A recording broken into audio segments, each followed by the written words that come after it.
Screen पे कैसा करने का?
So welcome, dear friends. I don't know whether you can hear me. If you can, just put your hands up a little bit, just to say you can. I think we'll try and remove the screen from the main thing. I don't know if we can share. How do I? Oh, okay. Wonderful.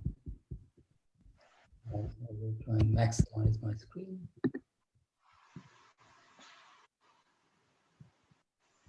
Great. So, friends, my name is Shantam. I'm from Dehradun, and this is our first virtual Sangha meeting for Buddhapurnima. This is going to be a grand experiment in some ways. Luddites, and so let's hope it works.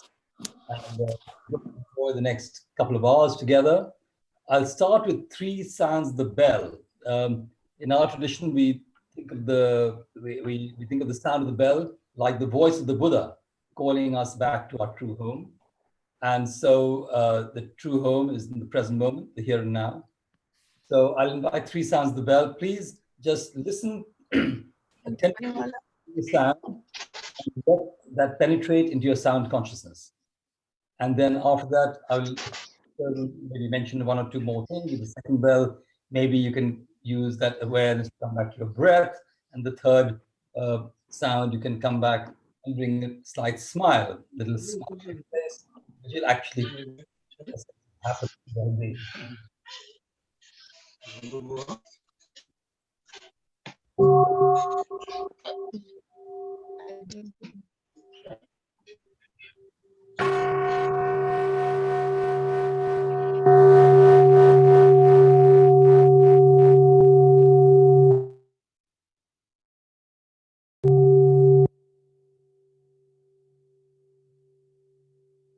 Listen, listen, the wonderful sound of the bell brings me back to my true home.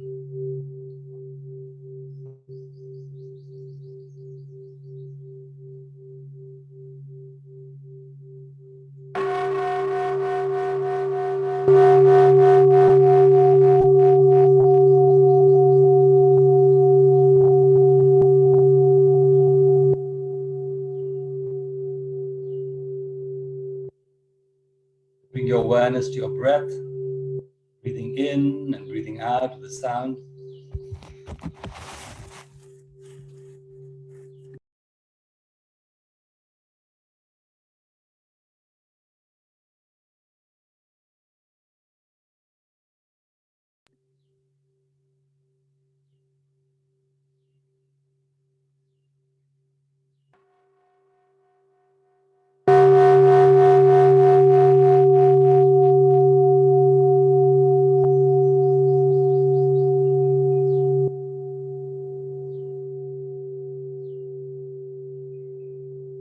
And the gentle half smile of awareness, breathing in, I know I'm alive, and breathing out, I smile to life.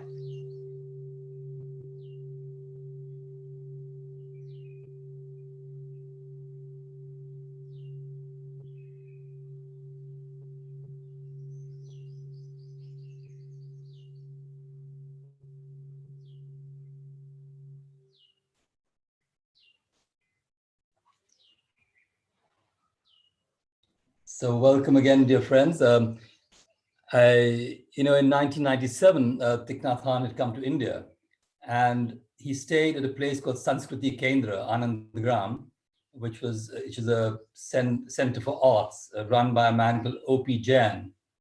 And from 1998, O.P. Jain invited us to celebrate Buddhapurnima, the full moon of Buddha, every year. So this would have been the 22nd year that we would be celebrating in Delhi at Sanskriti Kendra. Unfortunately, because of course, the COVID-19 pandemic, many of us, including us, are on an enforced retreat in our homes or wherever we are in the world.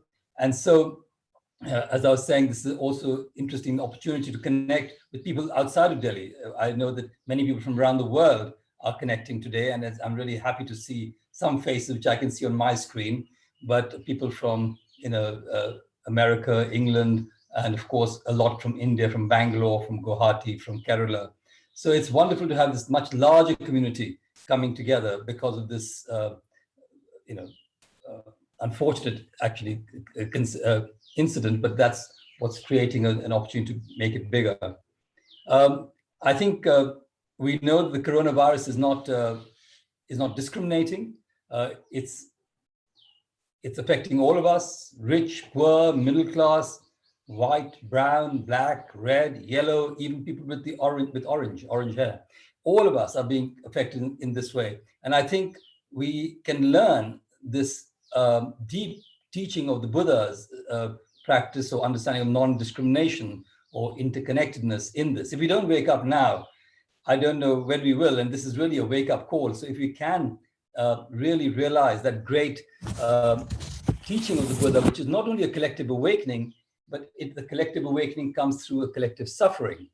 And so we have to realize the virus has not come from nowhere. It is obviously causes and conditions, and part of it has been our own human arrogance that has created a disconnection from nature, from animals, which may have created all this. And the Buddha, of course, at that time, we didn't have all this technology. And so the Buddha was very, very close to nature. We have many, many stories of his informing us about his closeness and his in a way, compassionate understanding and relationship with nature, with animals, with trees.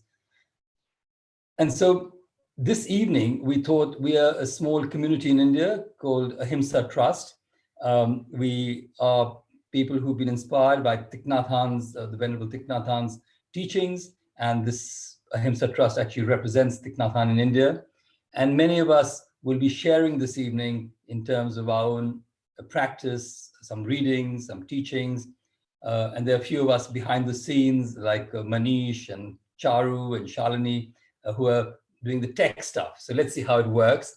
And also we've been noticing this time that there's a great need for many, many people to know about meditation, have a slightly more of an inward understanding what is solitude and how to use solitude in an advantageous way. And so we've been offering every Saturday at 6 o'clock in the evening, Indian time, a series of meditations and teachings, which are open to anyone. So if anybody wants to join, please do. And this will carry on while we are on the COVID-19 pandemic. It won't happen this Saturday, but it will happen again on May the 16th. So just to give you a sense of what we're going to be doing today, we have a little program where we'll start with an incense offering, which is what is done traditionally when we start any sort of ceremony. But of course, this evening, because we're going to be celebrating the Buddha's birth, awakening, and his Mahaparinirvana, this is a time to do that. And then we will probably learn a little bit about the significance of the Bodhi tree. And you will see a tree right behind me, which is actually a child, a great-great-grandchild, well, the child of the present Bodhi tree in Bodh Gaya, which was gifted to us. So we are waiting to plant it on the meditation center here in Dehradun. So we'll learn a bit about the significance of the tree. We'll do some watering of the tree. We'll be practicing, we'll understand the significance of Buddhapurnima itself. And then, of course, practice some guided sitting meditation, practice some mindful movements, hear the story of the life of the Buddha, do some practicing of eating meditation when we will enjoy our orange or whatever fruit you have with you at that time. And then we'll have a short offering, short teaching on offerings, including the offering of light, and end by sharing a poem by the Venerable Thich Nhat Hanh on the full moon, and a Plum Village song about no coming and no going. So I hope that this whole program, which we've sort of structured, will take about 2 hours. So we'll enjoy each other's company in this time, and of course, enjoy your own company. Just be with the practice, be with yourselves, and really feel the sense of being children of the Buddha and understanding that this teaching, which has come to us 2,600 years in a direct lineage, is informing us at this time of COVID-19 how to overcome suffering and how to develop compassion and also wisdom, but also, of course, the sense of happiness, both for yourself and for our community. So at this point, I'm going to invite Mala Tandon, who's in charge, who looks after a lot of the Noida Sangha outside Delhi, offer a song. She has a beautiful voice. They offer the song of the incense offering, and I will offer the incense behind me to the Buddha statue right behind me here. So let's see how this works. Yeah, so somebody might change the screen and put Mala on, and I will, or whatever they do. I'm going to invite one sound of the bell just to transition from this to that.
In gratitude we offer this incense throughout space and time to all Buddhas and Bodhisattva.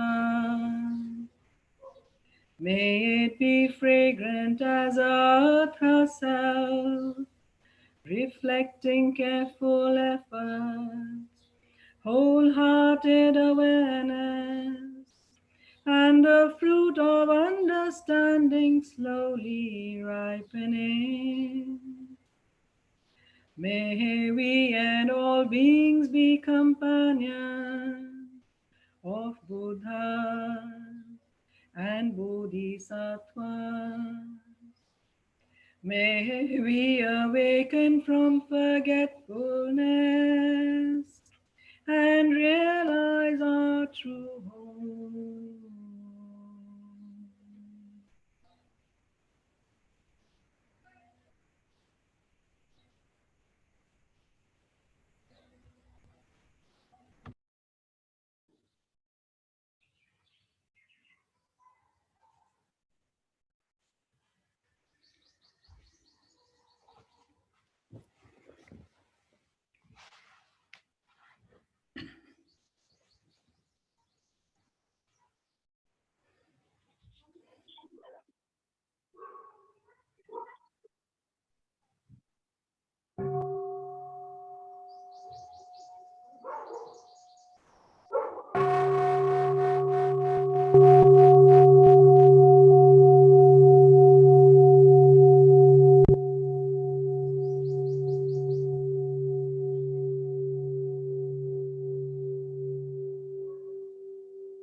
So, dear friends, we would like Ajir Bhai, or Ajir Vidya, is one of the teachers in our tradition, a member of the Order of Into Being, and he looks after the Gurgaon Sangha, and he was going to be sharing a little bit about the significance of Buddhapurnima for about 5 minutes. So, if somebody could zoom Ajir in from wherever he is. Ajir, we can see your fan. Yes. Okay. Ajir, can you hear us? Yeah, thank you, Shantan. In 5 minutes, very briefly, I'm going to share the significance of the Buddhapurnima. Ajir, could you come more into the frame? We can hardly see you. We can see more of the fan than you. Yeah, now it's okay? Oh yes, much better, much better. Okay, I'm holding my phone. Yeah, so very briefly, I'm going to share the significance of Buddhapurnima. Why it is so significant for the Buddhist concept.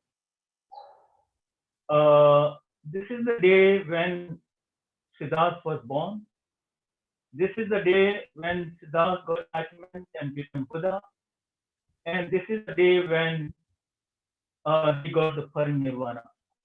So on this day, in all these events, now we really need to appreciate and understand that his birth was very unique. On this full moon, he took the birth, he walked 7 steps, 7 flowers came at each step, and he proclaimed, I am supreme in this world.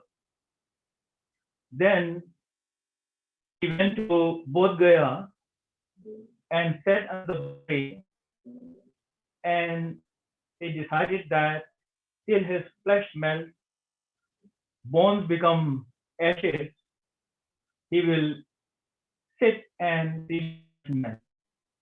And he himself said that what he got is peaceful, profound, non-aberration, non-conflict, and clear light, which is like nectar dharma. And on this full moon, he took the parinirvana. In the case of the Buddha, we don't say nirvana, it is parinirvana, because he has decided that he is going to help all the sentient beings so that everyone can move to the enlightenment.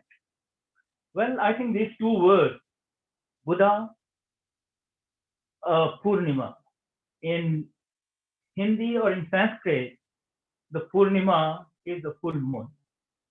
Now let's try to understand what is the significance of this full moon, the rising moon? It is not mentioned about the descending moon. The moon rises and it becomes full. And it is so full that nothing can be added to this and nothing can be subtracted from it.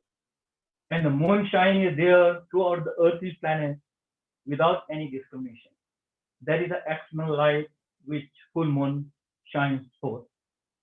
And when we are really talking of the Buddha, I would say that it's a kind of inner light which Siddhartha was not having, but he traveled through the path of Gate, Gate, Paragate, Parasangate, and he attained that light of the wisdom.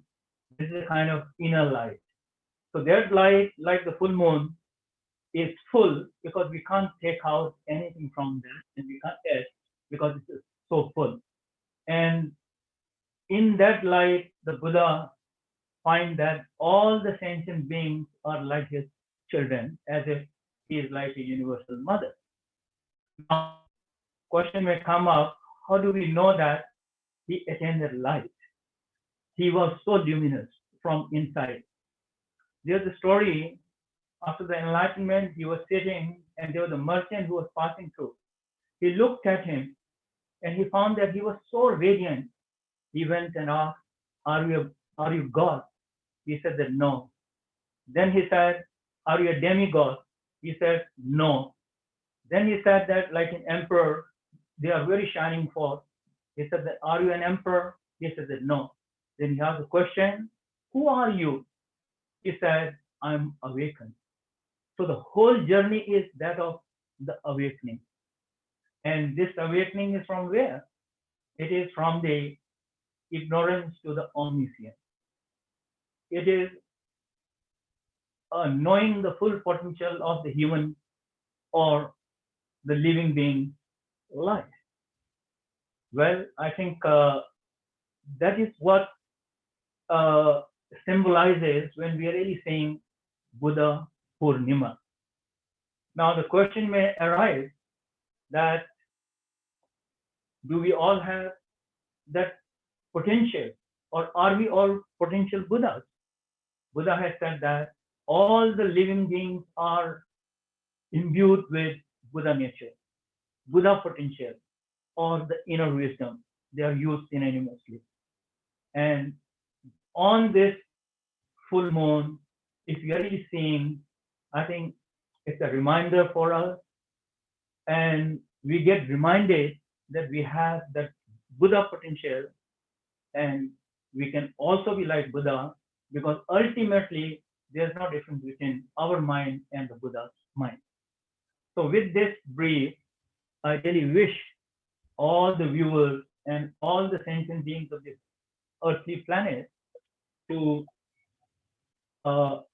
realize their Buddhahood, so that the world on this earthly planet will become very peaceful and loving. Thank you very much.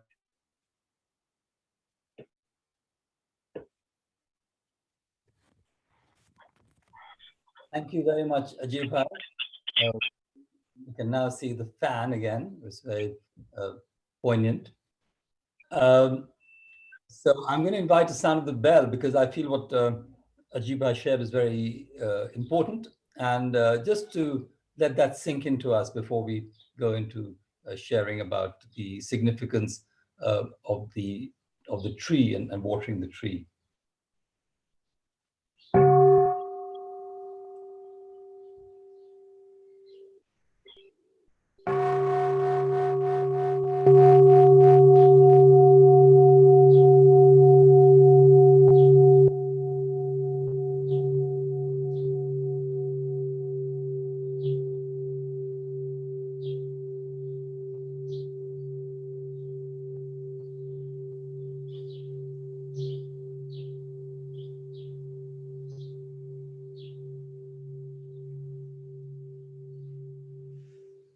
Yes, it's wonderful that we all have the potential of being awake, as Ajib Bhai shared, and we have the practice, we have the path, and when we do it together, it's much easier.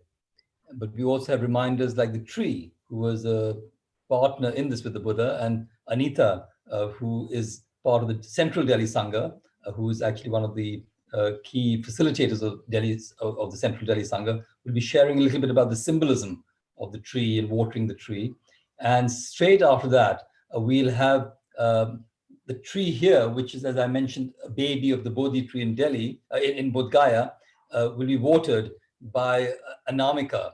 Anamika is a young girl who actually planted the tree at Sanskriti Kendra, which is where O.P. Jain had hosted us in 2005, the year after she was born. She did that with O.P. Jain. Now, fortunately, she happens to be in the same house as me because she's also my daughter. And so she's been requested to water the tree after Anita speaks. Thank you.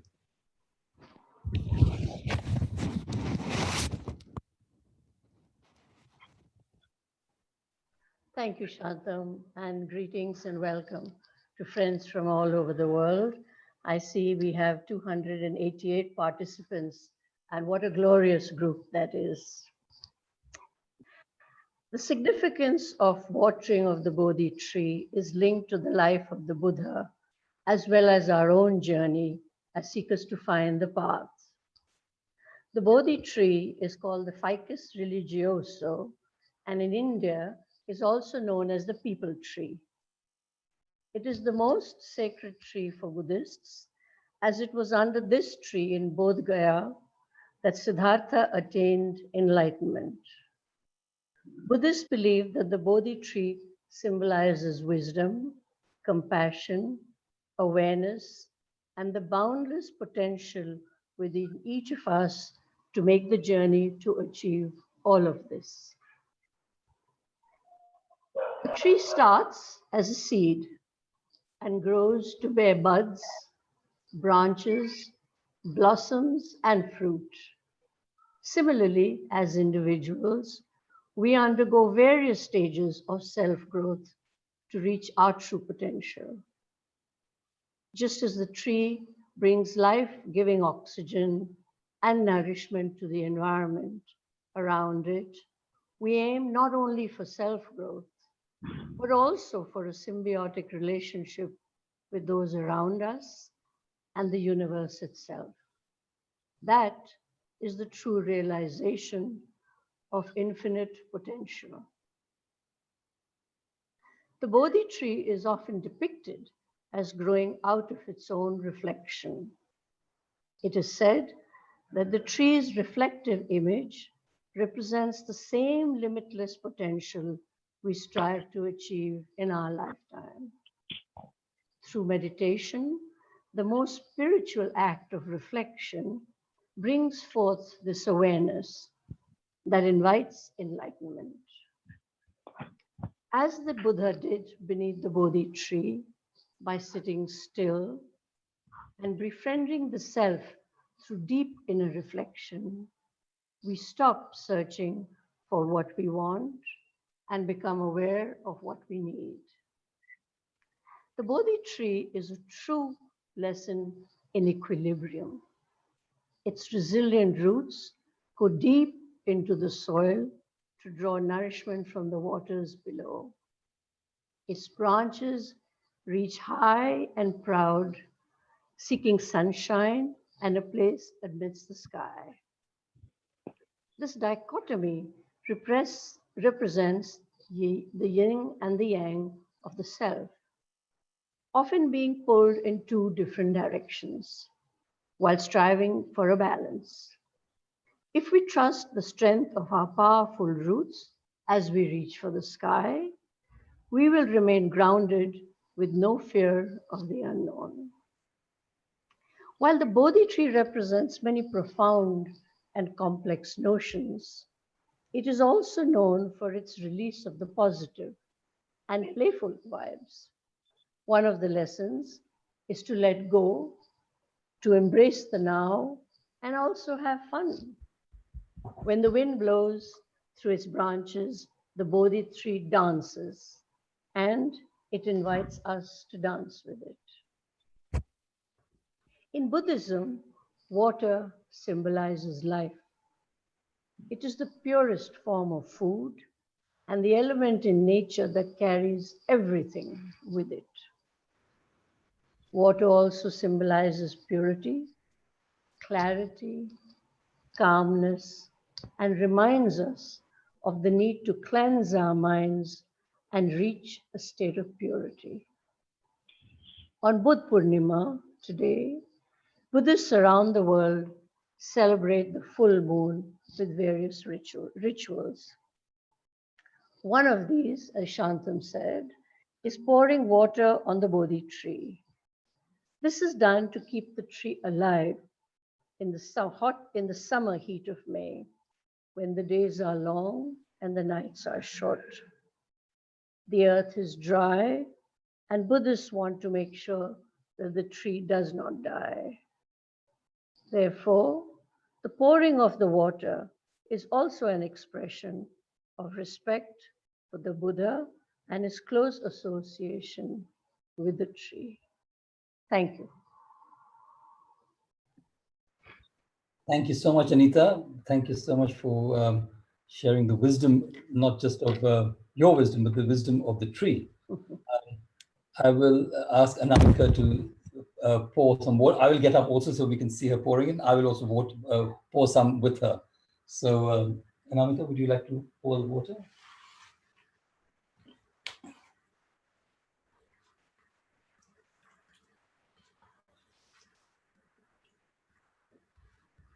Pour some.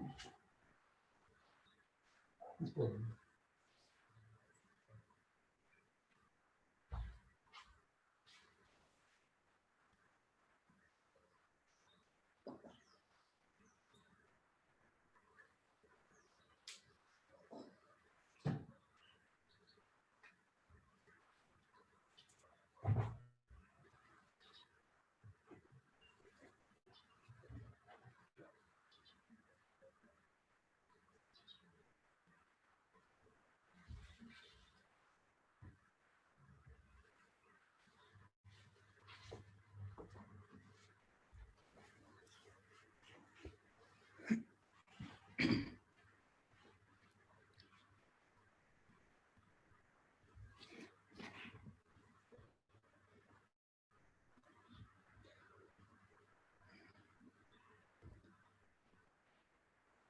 It's wonderfully nourishing to water the tree. Actually, it feels like you're nourishing yourself in the same process as nourishing the tree. And we all need our different food. The tree needs some water. We need water too. And I think it's a wonderful act if you can do this every day. Just water something every day. It just gives us a great sense of connection and nourishment. And it's so nice just to see. These are in India. Right now, the people tree or the Bodhi tree has lost its leaves and the new leaves have just come out. So it's just a transition time. It's never without leaves. It's just always the leaves are leaving and the new leaves are coming. And so these are all the new leaves that have just come out in the last few days. I will invite one sound of bell, and then we will have a practice of sitting meditation for about 10, 15 minutes, which I will lead. I think Kamla has started sharing her screen. Kamla, would you mind not sharing your screen? Kamla's got a screen going, so I think her screen is being shared by mistake. Yeah, okay, thanks. And actually, somebody said that maybe there's some bandwidth problems. So those of us who are not sharing, if we put our videos off, then it may be simpler. Then we don't, then maybe the voice will carry easier. And then later we'll put it on again later. So those of us who are not sharing at all, otherwise people who are going to share, please do keep your videos on. Most of you are familiar with meditation of some form or the other. We practice in the Zen tradition, again, as I said, of the Venerable Thich Nhat Hanh. And one of our main practices comes from the Anapanasati Sutra, the full awareness of breathing. And this is where we use the awareness of breath to anchor the body and mind into the present moment. So I'll give a little bit of guidance like that, just the awareness. It's a way of coming back to your breath, coming back to your body. And today, because it's Buddhapurnima, I thought we would do a practice of actually visualizing the Buddha. It's a practice that has been going on for over 2,000 years. It's often used in many, many Buddhist communities around the world, and I know in Vietnam, where people imagine the Buddha sitting in front of them and then bowing to the Buddha. So I might ask you to join your palm. If you feel uncomfortable, you don't have to. And then it's actually a deep practice of interbeing or shunyata or emptiness, this understanding of non-duality, where we say in our practice, the one who bows and the one who is bowed to are both by nature empty, and therefore the communication between them is inexpressibly perfect, which basically means that the Buddha cannot exist without the us, and we cannot exist without the Buddha. So we inter-are in that process of the practice. And also, it is not a buying where we are asking a supplication. It's not to feel weak and needy, but instead it's to fill us with that confidence and capacity to be awakened, like both Anita shared and Ajit shared, that we have that potential of awakening. And one other small practice that might come into it is this practice of smiling. Of course, there's 70 muscles in our face, and they get, there's a sort of, even if you don't feel like smiling, you might just smile, do this yoga of smiling, which will actually give you a sense of well-being, because different types of hormones get released, oxytocin and dopamine and serotonin. So it's quite an interesting practice. So I will then invite the bell from time to time, and I'll just share a little bit of a guidance. And if you want, you can close your eyes and just sit comfortably. Try and sort of keep your back straight if you can. If you're sitting on a cushion, you can cross your legs. If you're sitting on a chair, just sit in a comfortable, dignified way. Your feet can be on the ground, eyes can be closed or half open. Your hands can, rest gently on your lap or your knees. And just feel a sense of ease as we practice for the next 10, 15 minutes.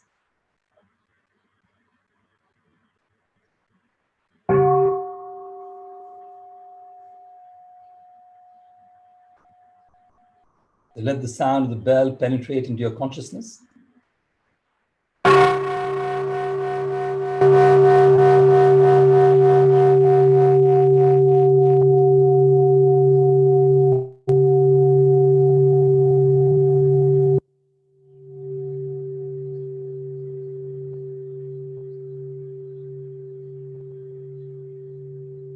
And bring your awareness to your breathing. Just a natural breath.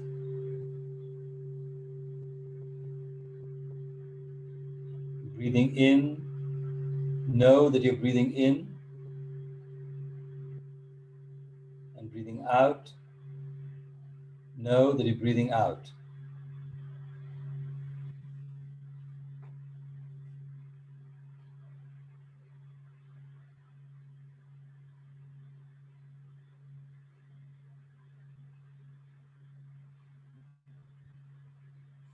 Find it easier, you might want to say in with the in-breath, out with the out-breath.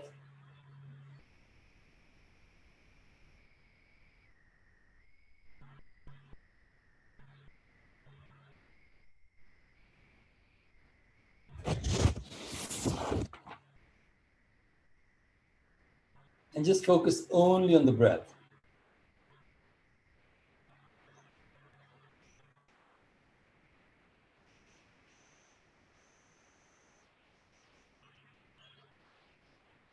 Just focus on the whole length of the breath, the beginning of the in-breath, the end of the in-breath, and the beginning of the out-breath, the end of the out-breath.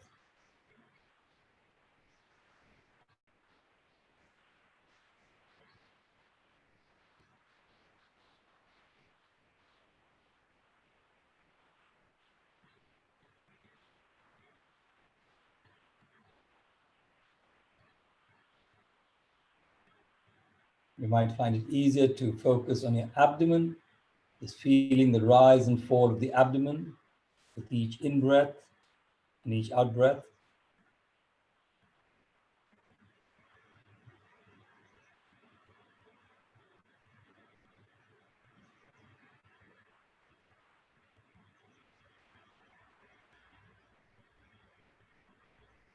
You could put your hand on your abdomen if it makes it easier. Just feeling the rise and fall.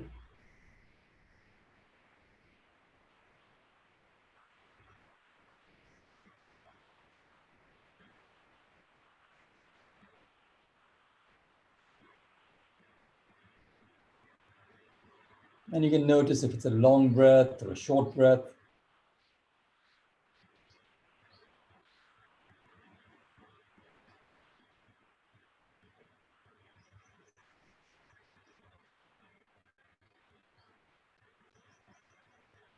Being attentive to the quality of the breathing, noting whether it's getting deeper, getting slower.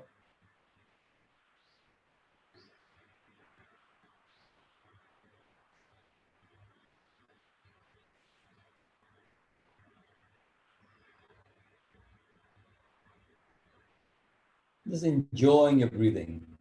It's really enjoying your breathing.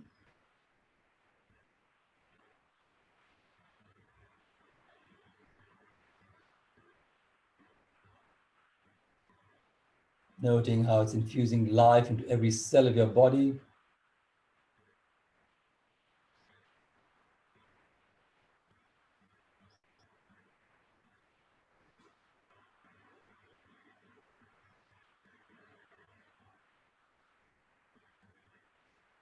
And with the in-breath, just being aware of the whole body. And with the out-breath, relaxing the whole body.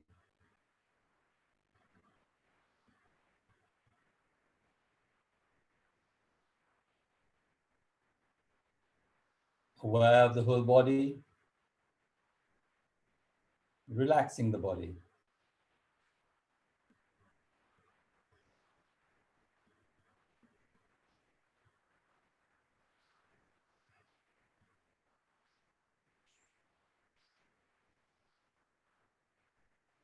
And breathing in, feeling that sense of happiness, that we have an opportunity to breathe, to meditate. Breathing out, smiling at that opportunity.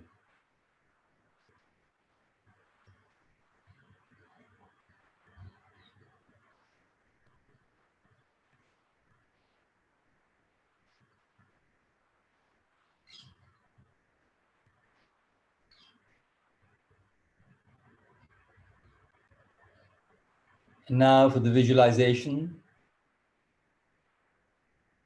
we see the Buddha sitting in front of us, each one of us, in a sitting posture. And with that, I breathe in. And joining my palms, I breathe out.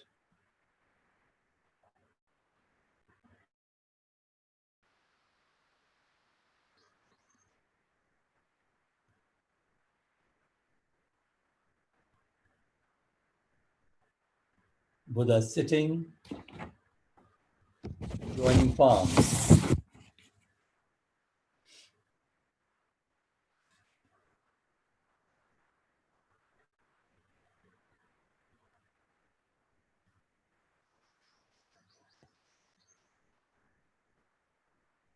See the Buddha in whatever form you like.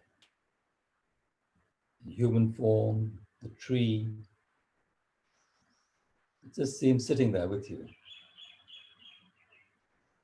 front of you.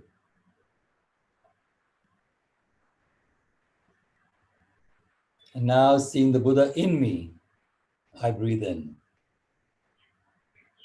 And seeing myself in the Buddha, I breathe out.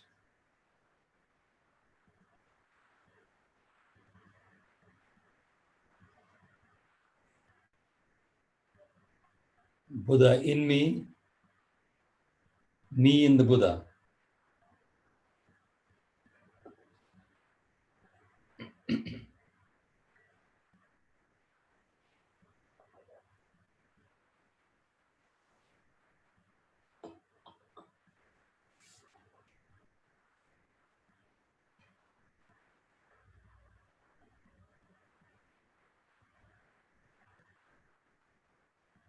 Seeing the boundary between me and the Buddha disappear as the Buddha smiles, I breathe in. And seeing the boundary between the one who respects and the one who is respected disappear in me. I breathe out.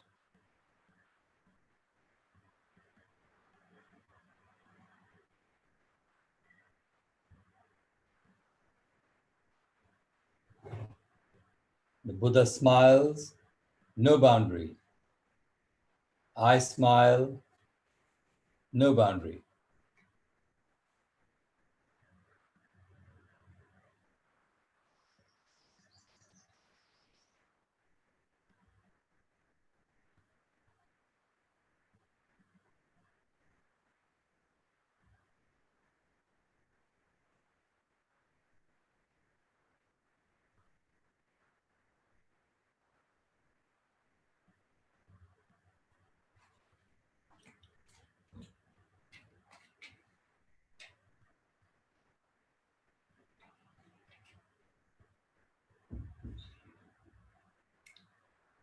Seeing myself bowing deeply to the Buddha, I breathe in.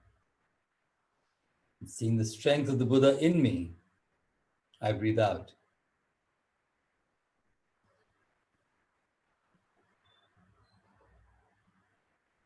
Bowing deeply to the Buddha,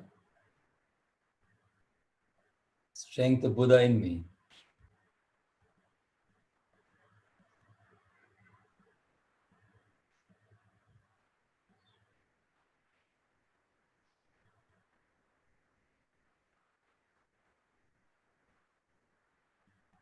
And again, bring your awareness back to your breath. Continue to bring that awareness to the breath, the in-breath, the out-breath, the whole length of the breath, the quality of the breathing, and enjoying your breathing as we sit, as I invite the bell to close this particular meditation section.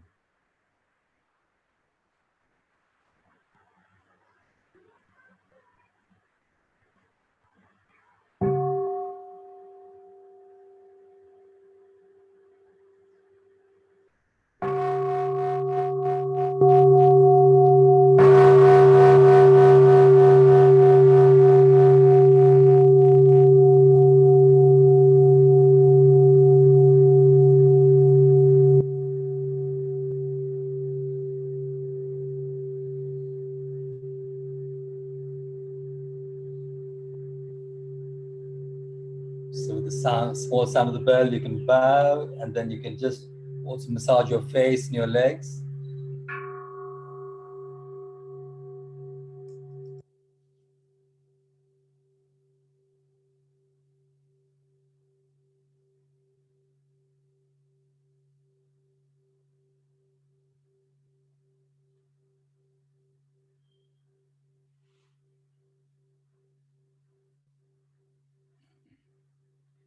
So I hope you enjoyed that practice. Some of you may have done it for the first time, but it is a very deep practice. You can really realize your non-self nature with the Buddha. And as Ajir explained, it is actually the awakening, the potential of awakening.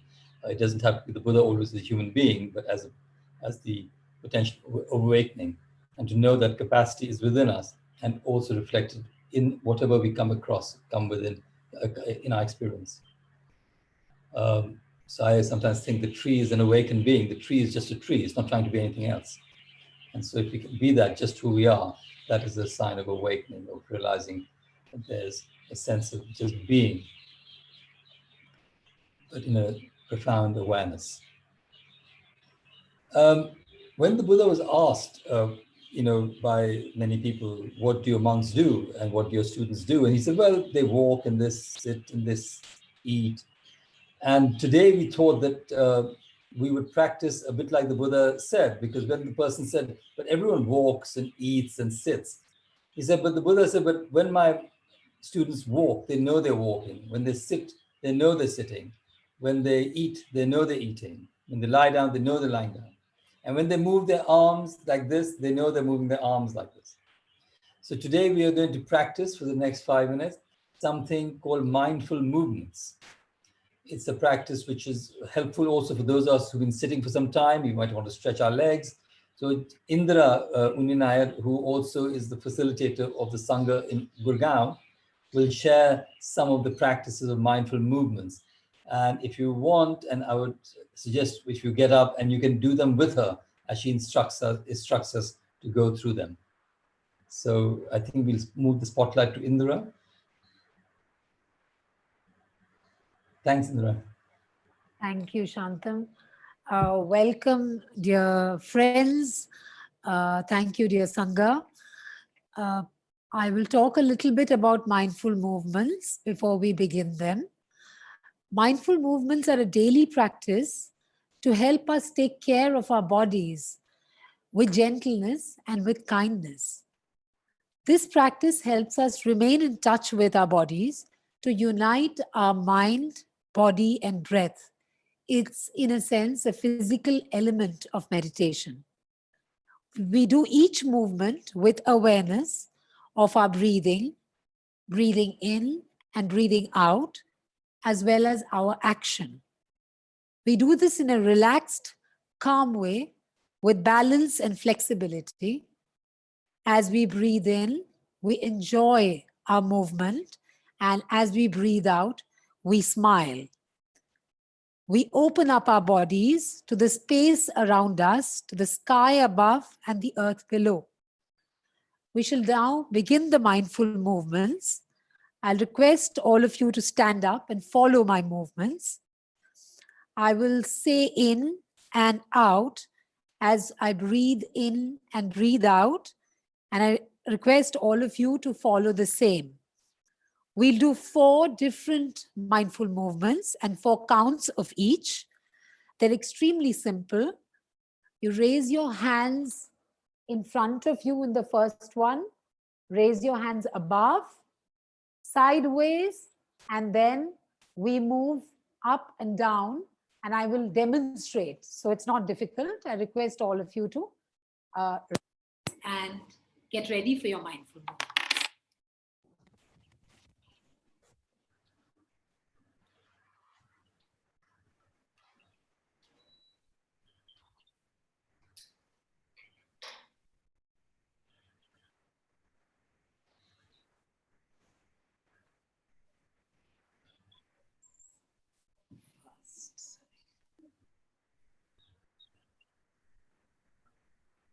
So the first movement, in, out.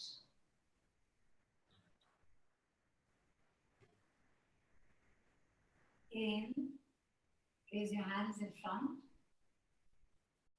Out. In, out. And in, out. The next one, we take our hands all the way up, reaching up to the sky. In, out, smile.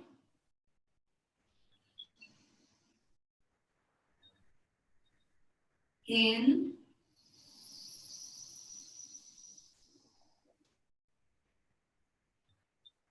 out.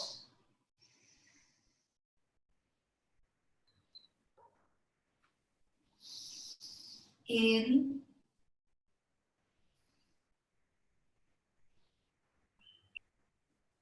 out.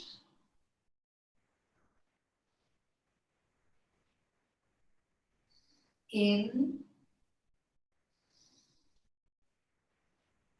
out.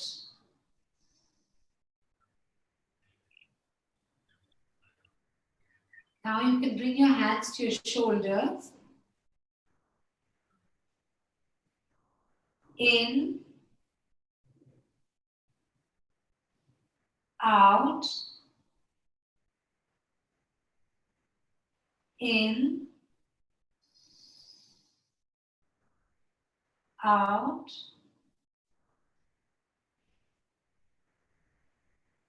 In,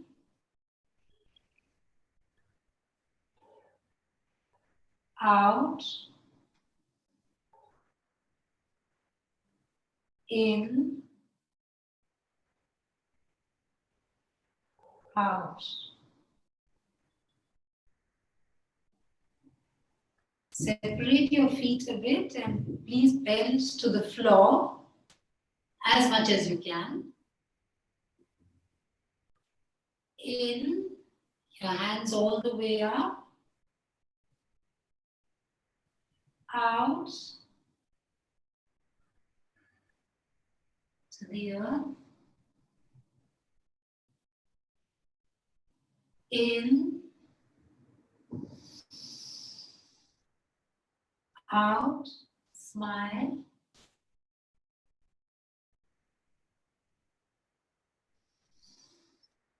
In,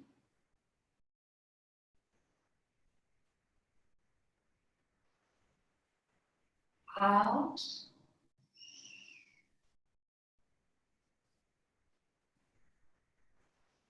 In,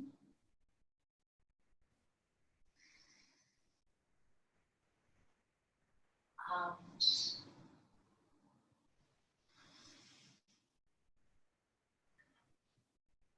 You can come back to your position, seats.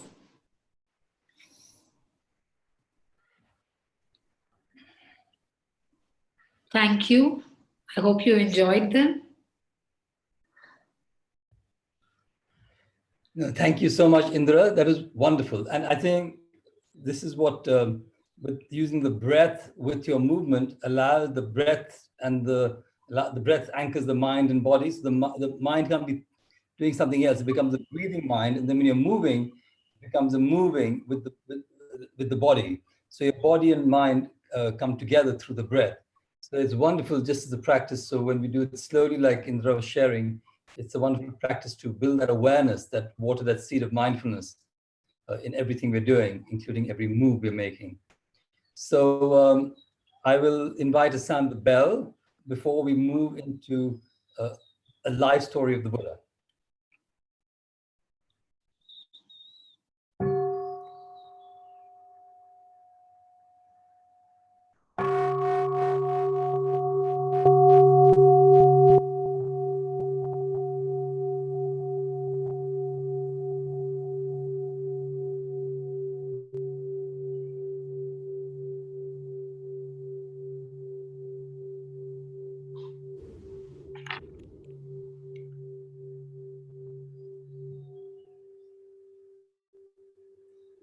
So, dear friends, I'm going to, for the next 40 minutes or so, we're going to share about the life of the Buddha and the story about his life and some of the teachings. And I will tell some of the stories in the context of a slideshow I've got. And a lot of the photographs we've taken over the last 30 years when we've been going on pilgrimage. And some of you who are actually on this show, on this, celebratory Zoom, have been on this journey. So it may be like a journey for you going to these places. I've been going for more than 30 years, both as a practice and now as a for right livelihood. And I find it's just a wonderful practice the Buddha suggested.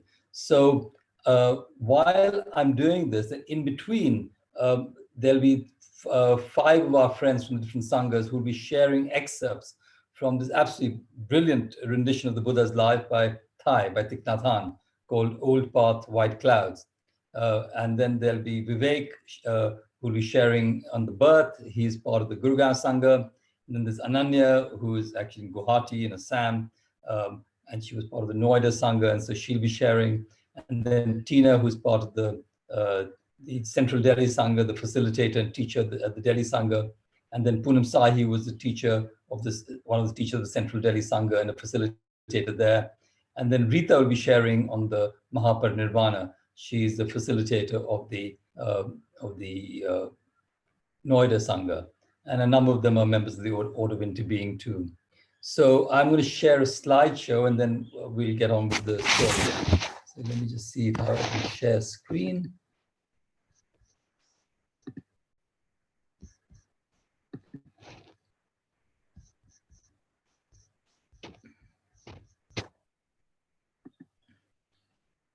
Voila. That is, it works. Okay, so we've just called it In the Footsteps of the Buddha because that's how we go to the places which the Buddha suggested that we go to. And he suggested that in what is called the Buddhapurnima Sutra, where he said that it's important that we visit 4 of the places which were associated with his life: the place of his birth, the place of his awakening, the place of his first teachings, and the place of his passing away. And interestingly, tonight or today is the day when 3 of those events took place. And that's why we thought it's quite important to inform you that, or share that it was Lumbini where he was born, Bodh Gaya where he was awakened, and of course, Kushinagar where he passed away. And they all happened on this particular full moon, according to the tradition, which is in the most traditions, especially in the Pali tradition, we tend to go for that one. Here the word Tathagat is the Buddha calling himself the one who comes from suchness. Now, most of you are aware the Buddha lived part in the northern Gangetic plains near the border with Nepal, and in this what is called the middle land of India. And if you see the small map on the side, it's that little rectangle which is the states of Bihar and Uttar Pradesh, which are the 2 states mainly where the Buddha spent his time. Now, the story goes, and this partly is metaphorical, partly symbolical. A lot of stories of that are like that. When Ajit Bhai was talking about the 7 steps the Buddha took, of course, they can also be seen as a metaphor of how a lotus is supposed to bloom under each step. So the lightness and the awareness with which we step with every footprint we make. So here, the story is that Mahadevi, the mother of the Buddha, had a dream, and the dream was that a white elephant came and entered her and placed a pink lotus in her womb. He was a 6-tusked elephant, and white elephants are always considered very auspicious. And so, at this point, I will ask Vivek to share the story of what is happening at that moment.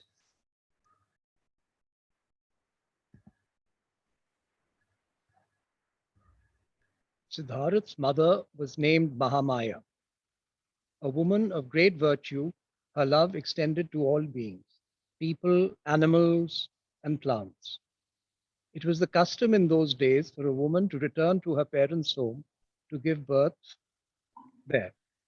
Mahamaya was from the country of Kolia, so she set out for Ramagama, the capital of Kolia. Along the way, she stopped to rest in the garden of Lumbini. The forest there was filled with flowers and singing birds. Peacocks fanned their splendid tails in the morning light. Admiring an ashok tree in full bloom, the queen walked towards it, when suddenly feeling unsteady, she grabbed a branch of the ashok tree to support her. Just a moment later, still holding the branch, Queen Mahamaya gave birth to a radiant son. The prince was bathed in fresh water and wrapped in yellow silk by Mahamaya's attendants. As there was no longer any need to return to Ramagama, the queen and the newborn prince were carried home in the 4-horse carriage. When they arrived home, the prince was again bathed in warm water and placed next to his mother. Thank you, Vivek. Thank you for sharing. And you might notice that when Vivek was sharing, that it was said that the Mahamaya held the branch of an Ashoka tree. This is actually the Sita Ashoka tree, the Saraka indica, which is what is mentioned in the Chinese canon. The Pali canon says it is a Sala tree. But over the many years of research, what I've been doing and other friends, I feel that it's more likely this tree. But anyway, it doesn't matter which tree, but it was nice to know that the Buddha was born under a tree, and a tree which flowers like this at the time of the Buddha's birth. It's flowering now, actually, in parts of India. Now, I just want to show this depiction, which is the inscription on a Ashokan pillar at Lumbini. And the reason for this is because when this script was deciphered in 1837 by a man called James Prinsep, we then had sure authentication of the Buddha as a human being, because in it is mentioned Ashoka, who we know was a historical being. We might think it's surprising now, but at that time, people were thinking that the Buddha may be a mythological character, a bit like a Shiva in a lot of the Hindu pantheon. We have many gods and goddesses in the Hindu pantheon who may be not so real. But here it's important to realize that the Buddha was a human being, and this was what was one of the ways it was confirmed by the deciphering of the script. Now, we don't know what the Buddha looked like. There's no record of, there was no pictures made, nothing like that, no drawings. But if you study the politics of the time, we might look at that young man who's standing back with this hand behind his back with a smile. You might think that he might have looked a bit like that because of the racial characteristics. Now, we don't know. We know quite a lot about his life, actually, even as a young child, because one of the difficulty was that his mother died 8 days after he was born. And there's a famous story of a man called Ashita Kaladevala, who was an old priest. And when he comes to see the child, he holds the child and he starts crying. And the father says, "What's going to happen? Is something bad going to befall my son?" And he said, no, it's because I know this child will be a great spiritual teacher and I will have died by then. I will not be able to hear his teachings. So the king always remembers this, and the king is all in the dream, in the interpretation of the dream of the elephant. It's been said that the son will be born and he will be either a great teacher, a spiritual teacher, or a great ruler. And the king is always keen that the son stays as a great ruler, of course. Now, this depiction of this plowing, I put that in because I feel it's the first time we know that the Buddha, in a way, meditated. He was 9 years old. He was sitting under what is called a jamun tree, which is a type of dark plum. And some people call it rose apple, but it's more like a dark plum in India, jamun. And he's been at a plowing festival, and he's got a bit bored, and he's been seeing, there's been a lot of chanting going on. And then at a certain point, when the plowing starts, he then starts watching intently, and the plow cuts the earth, which is absolutely fascinating. And then slowly the plow cuts a worm in half. And then he gets a bit disturbed, and then he sees a small bird come and pick up half the worm. And then he sees a bigger bird come and attack the small bird. And all this disturbs him quite a lot, and he goes and sits under the tree very quietly and just contemplating what he's seeing. And then when his mother comes and he opens his eyes, he says something like, "How does all that chanting help the worm and the baby bird?" Of course, the mother has tears, and she realizes that he has this sort of spiritual inclination. The father doesn't quite like this idea, but anyway, the young boy then goes home and is brought up in quite a spoilt way, as he says. He's brought up in a place called Kapilavastu, which is where the capital of the Shakya people are.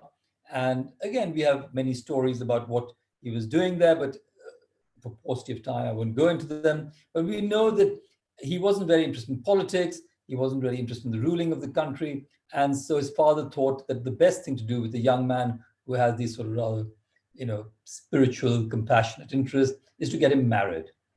And so they find an appropriate match, and a young woman called Yashodhara, who's actually related to him in some way, and they get married. They're both at the age of 16.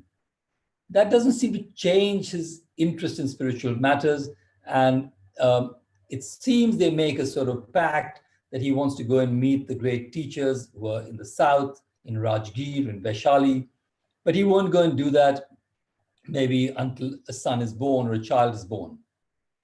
Because it's strange that they didn't have a child for 13 years. So maybe Yashodhara just delayed having a child. And at the age of 29, soon after having a child, Siddhartha Gautama, that was the name he was given. Siddhartha means the one who achieves his aim. Gautama was the clan that he belonged to. So Siddhartha Gautama leaves home and goes south to meet many, many different teachers. And on this journey, this is the great departure, the renunciation. And actually what is affecting him is in some ways, what is happening with COVID-19, we can see he was looking at those main sort of issues, of sickness, death, old age, those sort of the sort of existential angst we have as human beings. Is this what life is about? Is this it? And he wanted to find a way out of this. And so he then leaves his horse, cuts his hair, gives it to his charioteer, Channa, and tells him to take it home. And then for 6 years, so this is the age of 29 till the age of 35, he then practices with many, many different teachers. Now, this is a depiction of the ascetic practices, but before that, he has already met with one of the great teachers of the time, Alara Kalama. He was the great teacher of concentration, a yogic practitioner. He met Udakaram Putra, who was a great Upanishadic teacher, probably. He also met other teachers at the time. But this particular practice of asceticism was also suggested and promoted by a man called, who we know as Mahavira, Nigatha Nagaputta in the Buddhist text.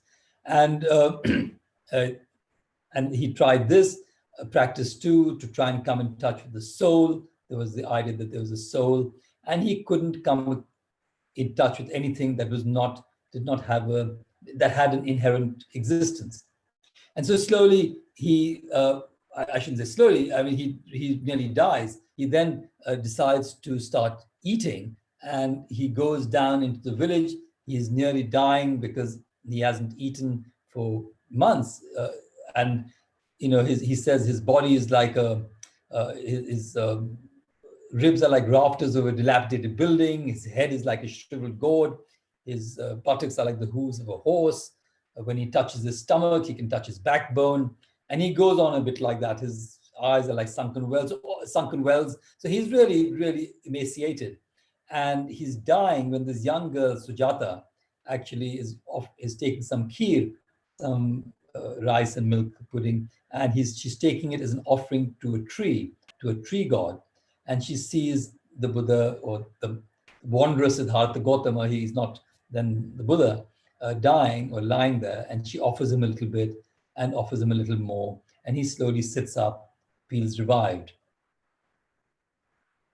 Now, while he was practicing the asceticism, he was also practicing other ascetics, and they see him now eating, even worse, probably talking to a young girl, and they leave, and he hardly notices. One of my feminist friends says, this is the moment of his awakening, you see. He then came in touch with his feminine, and the macho boys, the macho practices were left behind. But anyway, that's a matter of interpretation. But that is not what most people feel is the case. But he then walks from there to what we know as the Bodhi tree. And for this, we thought that it would be nice if the three of our friends, Ananya, Tina, and Poonam, will read passages from Old Path White Clouds, as Thai has very beautifully expressed. So this is actually the Vajra Asana, where the Buddha would have sat. Or this came later. This was put in the 3rd century BCE by Ashoka, and that's the tree. This is an old photograph. For those of you who've been more recently, this was how we could access the tree earlier. Now, there's a lot more razzmatazz around it.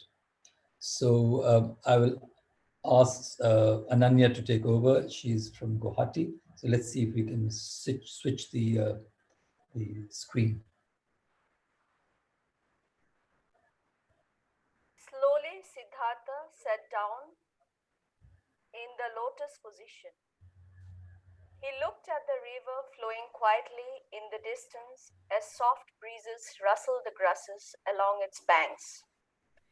The night forest was tranquil, yet very much alive. Around him chirped 1,000 different insects. He turned his awareness to his breath and lightly closed his eyes. The evening star appeared in the sky. Through mindfulness, Siddhartha's mind, body, and breath were perfectly at one. His practice of mindfulness had enabled him to build great powers of concentration, which he could now use to shine awareness on his mind and body. After deeply entering meditation, he began to discern the presence of countless other beings in his own body right in the present moment.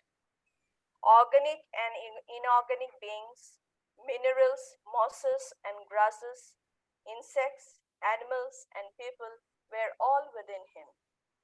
He saw that other beings were himself right in the present moment.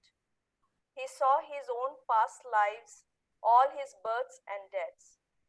He saw the creation and destruction of thousands of worlds and thousands of stars. He felt all joys and sorrows of every living being, those born of mothers, those born of eggs, and those born of fission, who divided themselves into new creatures. He saw that every cell of his body contained all of heaven and earth and spanned the three times, past, present, and future. It was the hour of the first watch of the night. Gautama entered even more deeply into meditation. He saw how countless worlds arose and fell, were created and destroyed. He saw how countless beings passed through countless births and deaths. He saw that these births and deaths were but outward appearances and not true reality. Just as millions of waves rise and fall incessantly on the surface of the sea, while the sea itself is beyond birth and death. If the waves understood that they themselves were water, they would transcend birth and death and arrive at true inner peace, overcoming all fear. This realization enabled Gautama to transcend the net of birth and death, and he smiled. His smile was like a flower blossoming in the deep night, which radiated a halo of light. It was the smile of a wondrous understanding, the insight into the destruction of all defilements. He attained this level of understanding by the second watch.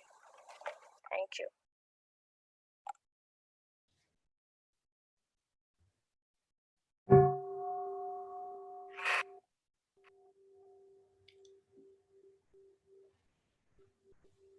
Yes, Tina, thank you.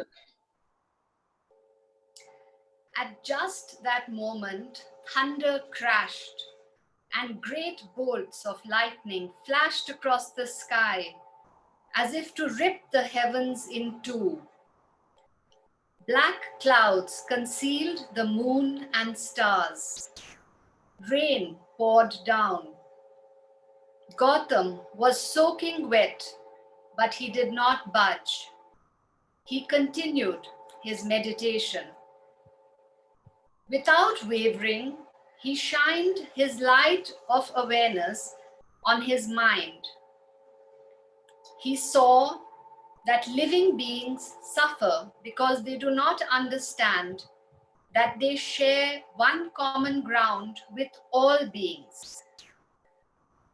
Ignorance gives rise to a multitude of sorrows, confusions, and troubles.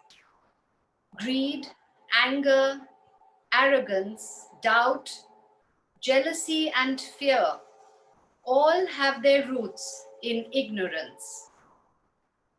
When we learn to calm our minds in order to look deeply at the true nature of things, we can arrive at full understanding, which dissolves every sorrow and anxiety and gives rise to acceptance and love. Gautam now saw that understanding and love are one. Without understanding, there can be no love.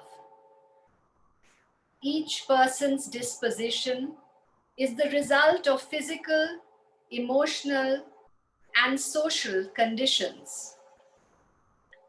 When we understand this, We cannot hate even a person who behaves cruelly, but we can strive to help transform his physical, emotional, and social conditions. Understanding gives rise to compassion and love. It is first necessary to understand. So understanding is the key to liberation. In order to attain clear understanding, it is necessary to live mindfully, making direct contact with life in the present moment, truly seeing what is taking place within and outside of oneself. Practicing mindfulness strengthens the ability to look deeply. And when we look deeply into the heart of anything, it will reveal itself. This is the secret treasure of mindfulness. It leads to the realization of liberation and enlightenment. Life is illuminated by right understanding, right thought, right speech, right action, right livelihood, right effort, right mindfulness, and right concentration. Siddhartha called this the noble path, Arya Marg. Looking deeply into the heart of all beings, Siddhartha attained insight into everyone's minds, no matter where they were, and he was able to hear everyone's cries of both suffering and joy. He attained to the states of divine sight, divine hearing, and the ability to travel across all distances without moving. It was now the end of the third watch, and there was no more thunder.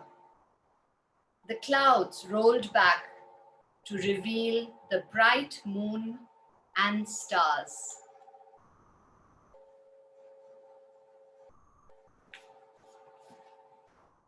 Dharma felt as though a prison which had confined him for thousands of lifetimes had broken open. Ignorance had been the jailkeeper.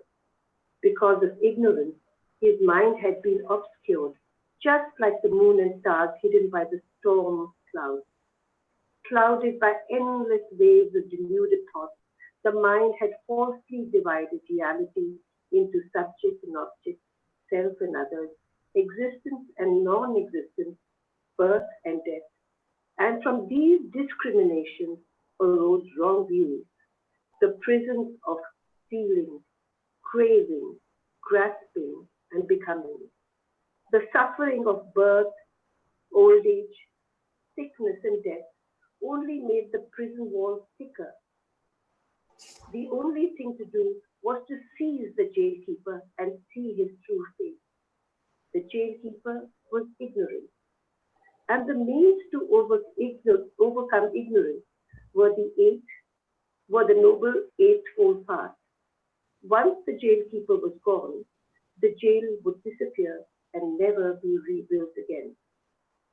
The hermit Gautama smiled and whispered to himself, "O jailer, I see you now.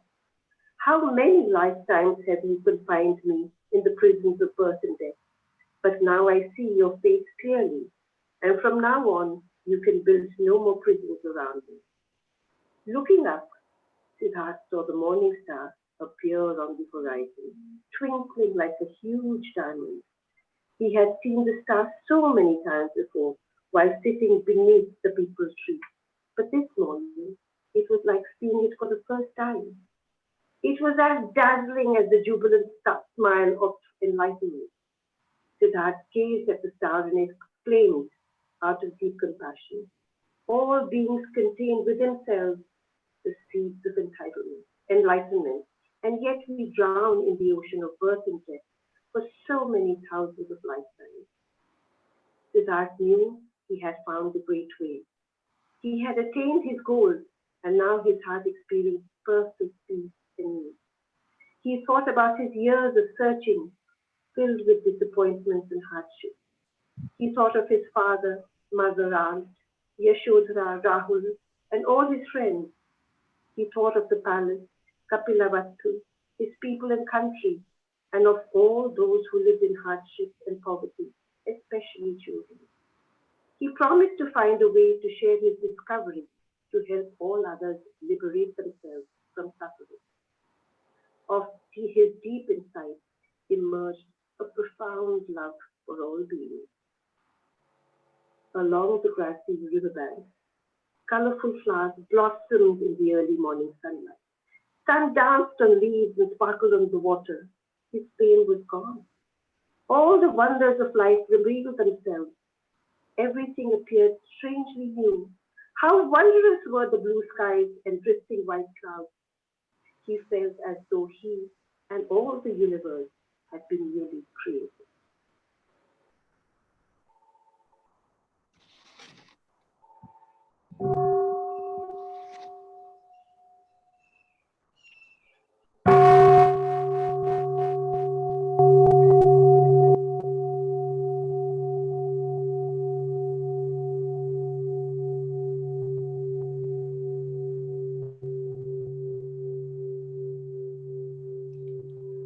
So thank you, Poonam.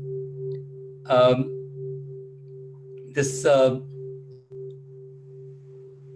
this sharing of the Buddha, maybe Manish, you might want to spotlight Rita later. I can see Rita is there spotlight. Okay. So yeah. So so I was just saying that how Thai describes this whole process of awakening. I remember I was involved with the Hollywood movie once on the Buddha, and it was very, very difficult to describe what is that process the Buddha was going through. And I think Thai does it beautifully. And he also has a chapter in his book called People Leaf, where he talks about the leaf as one of the teachers of the Buddha. And he says that when he saw the leaf, this is the leaf from the tree, and he says when he saw the leaf, he could see the clouds, the rain, the sunshine, the earth, everything in the universe was in this leaf. And if you took out one of those elements out, if you took the clouds out, or the rain, or the earth, or the sunshine, or the seed, this leaf would not be as we see it. And this was this deep understanding of interconnectedness, interbeing, what we know as patit samutpada, or dependent origination. This was the great E equals MC squared of the Buddha, this understanding of non-self, the understanding of interconnectedness. And this is what he discovered also under the tree in Bodh Gaya. So he then spends about 7 weeks in Bodh Gaya, enjoying himself, sitting under the tree, looking at the tree, etc. And then he decides in the process that he's going to teach. This is a great compassion in him. You know, he feels his teachings are hard to understand. They may be tiresome to teach, but he will teach for the benefit of those who may have only a little dust on their eyes. So he meets an Ajivaka, Upaka, the determinist, and he says, do you know the teacher Alara Kalama, Udakara Maputa? These are people he feels will understand his old teachers. And he says, the Ajivaka says that, you know, they've died recently. And then he says, do you know the 5 ascetics? And he says, yes, they're in the deer park in Sarnath, in Isipatana, near Varanasi. So the Buddha then decides to go and teach them because he realizes that they will understand. And he goes all the way, it takes him more than 2 weeks to walk there to Sarnath. And this is a photograph of the Dhammek Stupa in Sarnath, where the Buddha gave his first teachings. And this is a statue in the museum which shows the Buddha giving his first teaching. It's called the Dhammacakka Parivartana Sutra. And this is the teaching of the turning of the wheel of the law. And this is what the Buddha gave. And of course, when Tina was speaking about the 4 Noble Truths and the Eightfold Path, this is very much what the teaching of the Buddha gave, and the teaching on the middle way. Now, actually, Sarnath is very close to Varanasi. But so it's interesting because Buddha was not very welcome in Varanasi because it is a very steeped in a Brahmanical tradition where there's a great belief in the sense of an Atma, a soul, an entity that transmigrates and is eternal, linked with Brahman. But the Buddha was saying there's nothing. His theory was very much based on, or his teaching was based on anatma. So it's interesting that these two great cultures and great religious traditions were living side by side and normally quite happily together, and even today they do. Now the Buddha then, after he's spent his first rain retreat in Sarnath, then decides to go back to Rajgir, first to Bodh Gaya and then to Rajgir.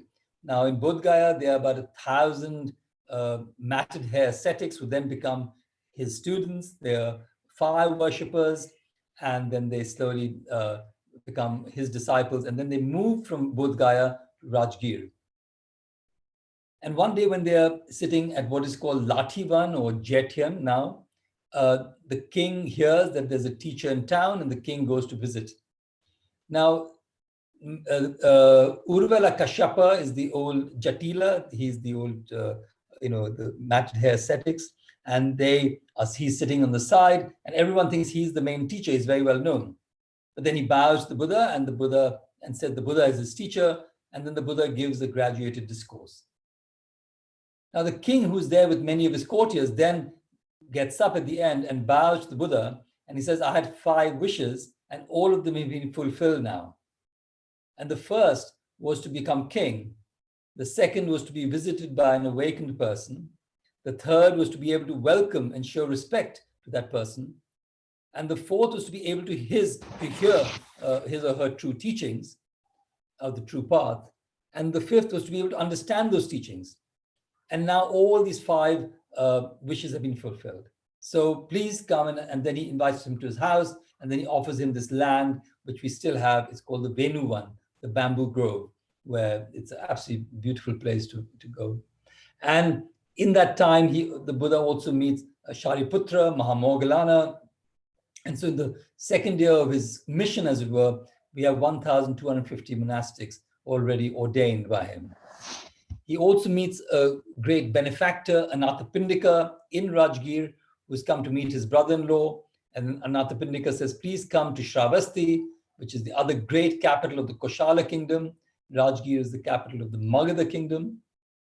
And so, sorry, I'm speaking a little faster than I should because I'm just aware of the time a little bit. But don't worry, it's if you just let the names go. Don't worry about these names if you're not familiar with them. But those of you who are familiar will know them.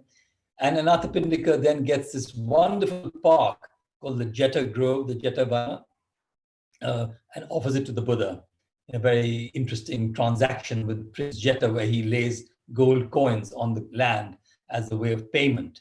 And then Prince Jeta donates the trees after that. And that's why it's called the Jeta Vana Anathapindika Arama. But poor Anathapindika is forgotten because it's such a long name. But in Shravasti, at the Jeta Grove, and also at what is called the East Grove Monastery, the Purva Arama, which was given by a lady Vishaka, the Buddha gave some of the most important teachings that we know. For the last 24 years of his teachings, except the last one, he went back to Shravasti and gave teachings there for 3 months. So the rain retreats were spent there. And he gave teachings on full awareness of breathing that we had just now. He gave teachings on teachings to the sick. He gave teachings on how to live happily in the present moment. The Discourse on Happiness, the Mahamangala Sutra, many teachings were given there. And the famous story about the man Angulimal, who was the man who was the sort of terrorist of the time, who was chopping off people's fingers and making a garland out of them until he meets the Buddha, has this huge transformation and then becomes a non-violent person, and his name is Ahimsaka.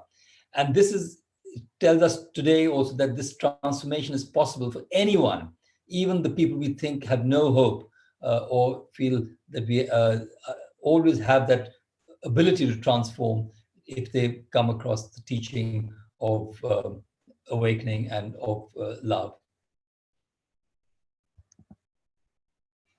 one of the favorite places of the Buddha was Vulture Peak in Rajgir. The Buddha spends he goes back there. He tells Ananda, his attendant, Anand, why don't we go back to Vulture Peak and watch the sunset? Wonderful. But it's about 1,000 miles away. So then you start walking again, 600 miles actually, I should say. So, and just say, oh, let's go watch the sunset. And you just get up and start walking.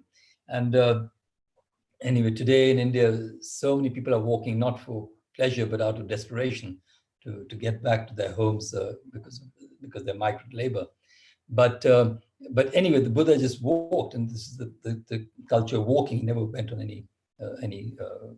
any sort of vehicle with wheels, except once. So he goes back to Rajgir, and this is a photo of the Venerable Thich Nhat Hanh, my teacher, and the one who I've really sat at the feet of for more than 30 years. And he's sitting on Vulture Peak watching the sunset. He has unusually interesting ears, so those of us who know him would recognize him. He also feels, Thich Nhat Hanh feels, or Thai as we call him, feels that this is his favorite place, and his own Buddha eyes opened in Vulture Peak.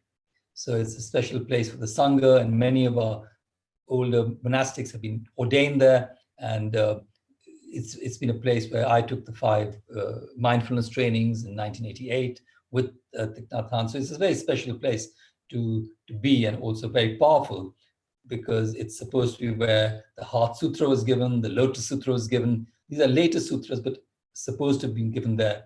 But of course, the Buddha gave the flower sermon, which is a wonderful teaching where the Buddha just picked up a flower and kept silent.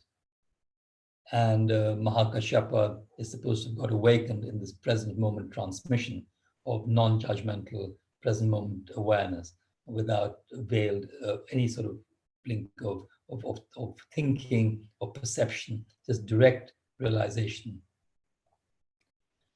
So that's why we think of Mahakashyapa sometimes as the first Zen master. Anyway, after this, the Buddha then leaves Vulture Peak, and this is mentioned in the Buddhapurnima Sutra, and goes all the way to Kushinagar. He spends his last rain retreat in Vaishali, which is the capital, the first republic in the world. He then goes up to a place called Pava, which is the capital of the Malla people, and he eats a meal which seems to be poisoned, or it is poisonous food. We call it Sukara Mandava. It may have been a type of truffle or mushroom that pigs have found, because Sukara means pig and Mandava means flower. But the Buddha has very bad dysentery, and he lies down in Kushinagar in the midst of a sal forest. Sal is another tree, and he knows he's going to die. He announces that to people. Many people start coming. And in that process, there's a man called Subhada. Subhada is quite an elderly man, and he comes to meet the Buddha, and he asks Anand, the Buddha's attendant, can he meet the Buddha? And the Anand says, no, the Buddha is tired, he's not well, please. But the Buddha overhears this conversation and then asks Subhada to come in to meet him. Now, Subhada then asks the Buddha a question. He says, there are many teachers like Nigatha Nagaputta, Sanjaya Belaputta, Mahakali Goshala. These are all the famous teachers of the time. Which one of them is enlightened? They all say they're enlightened. And the Buddha says it is not important who is enlightened and who is not enlightened. What is important that you can awaken yourself. And the Buddha then gives the teaching of the Eightfold Path.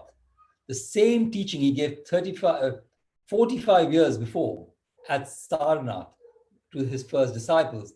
As he's dying when he's 80 years old, he's giving the same teaching, of course, with 45 years more experience embedded in it, on the Eightfold Path, and says this is the path that if you practice it diligently with great motivation and aspiration, you will awaken in this very life.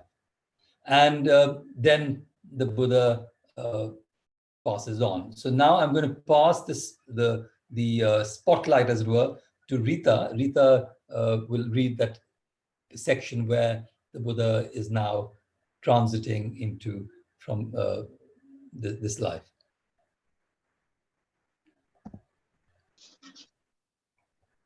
After Subhadda's head was shaved, he received the precepts and was given a robe and bowl. The Buddha then looked at all the bhikkhus sitting around him. Many of the bhikkhus from the vicinity had arrived, and so there were now nearly 500. The Buddha spoke to them. Bhikkhus, if you have any doubts or perplexity concerning the teaching, now is the time to ask the Tathagata about it. Don't let this opportunity pass by, so that later you will reproach yourselves, saying, that day I was face to face with the Buddha, but I did not ask him. The Buddha repeated these words 3 times, but no bhikkhu spoke. Venerable Ananda exclaimed, Lord, it is truly wonderful. I have faith in the community of bhikkhus. I have faith in the Sangha. Everyone has clearly understood your teaching. No one has any doubts or perplexity about your teaching and the path to realize it. The Buddha said, Ananda, you speak from faith, while the Tathagata has direct knowledge. The Tathagata knows that all the bhikkhus here possess deep faith in the 3 gems. Even the lowest attainment among these bhikkhus is that of stream enterer.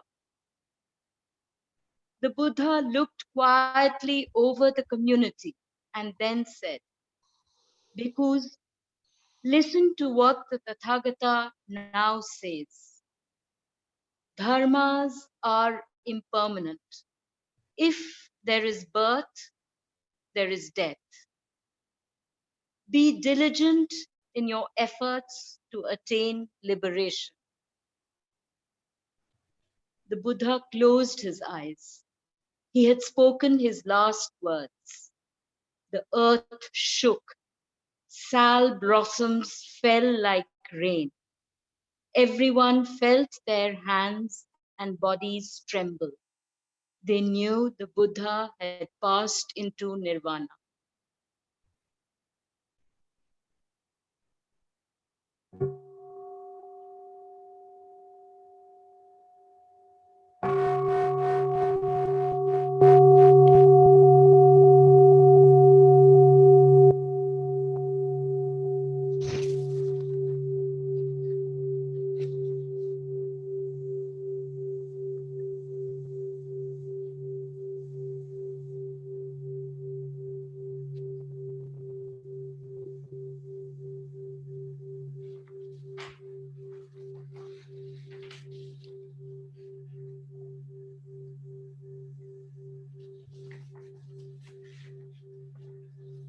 Thank you so much, Rita.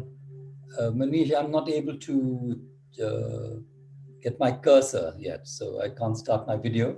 Could you spotlight me, or is it difficult?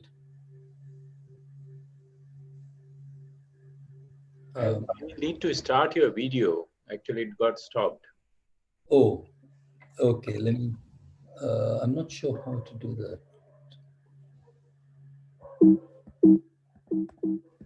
You should press Alt V. Alt what? Alt V. Alt V. Alt V. I don't see an Alt here. It's an Apple.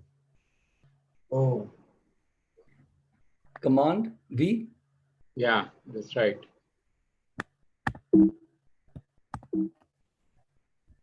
No, okay, that's fine. Now I'll go back to, yeah, start my video. Yeah, okay. Is that fine now? I've started my video.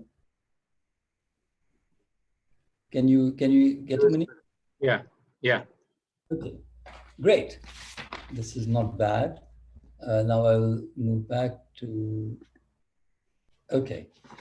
So thank you so much, Rita, and all the other friends from the Sangha who shared so nicely. You know, so this is how the Buddha then, of course, closes this part of his life and then shares very deeply, saying that everything is impermanent, keep up the practice, and that is his last words. And these are great teachings which we know today, the three seals of impermanence, non-self, and nirvana. But one thing I would like to remind us is that when you saw those flowers, the sal tree, and they saw the flowers in the Sita Shok tree, and then you saw this Bodhi tree, you know that the Buddha was awakened under a tree, he was born under a tree, and he attained Mahaparinirvana or died under a tree. And so this in itself, you can see how much importance that trees had in his life. And of course, many other trees have stories with his life, like Sujata giving the kheer under banyan tree and sitting in mango groves, etc. So I'm going to now invite the bell to close the story of the life of the Buddha. I would recommend you reading Old Path, White Clouds if you have not. And then I'm going to invite Gitu to lead us in an eating meditation practice.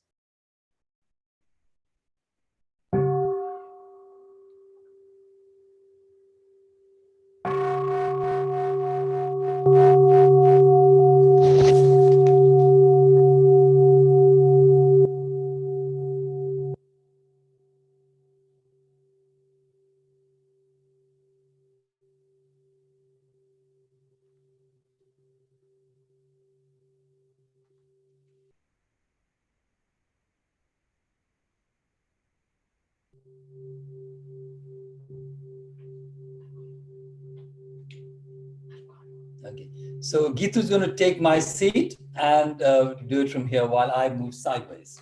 Thank you.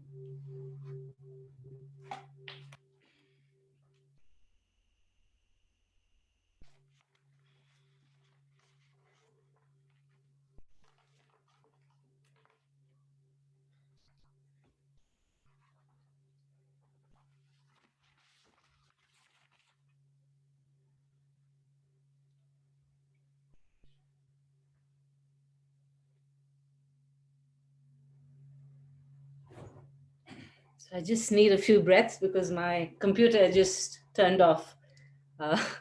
So if you don't mind, just 1 or 2 breaths because I've been running up and down the steps. You want to sound the bell? Yes, please.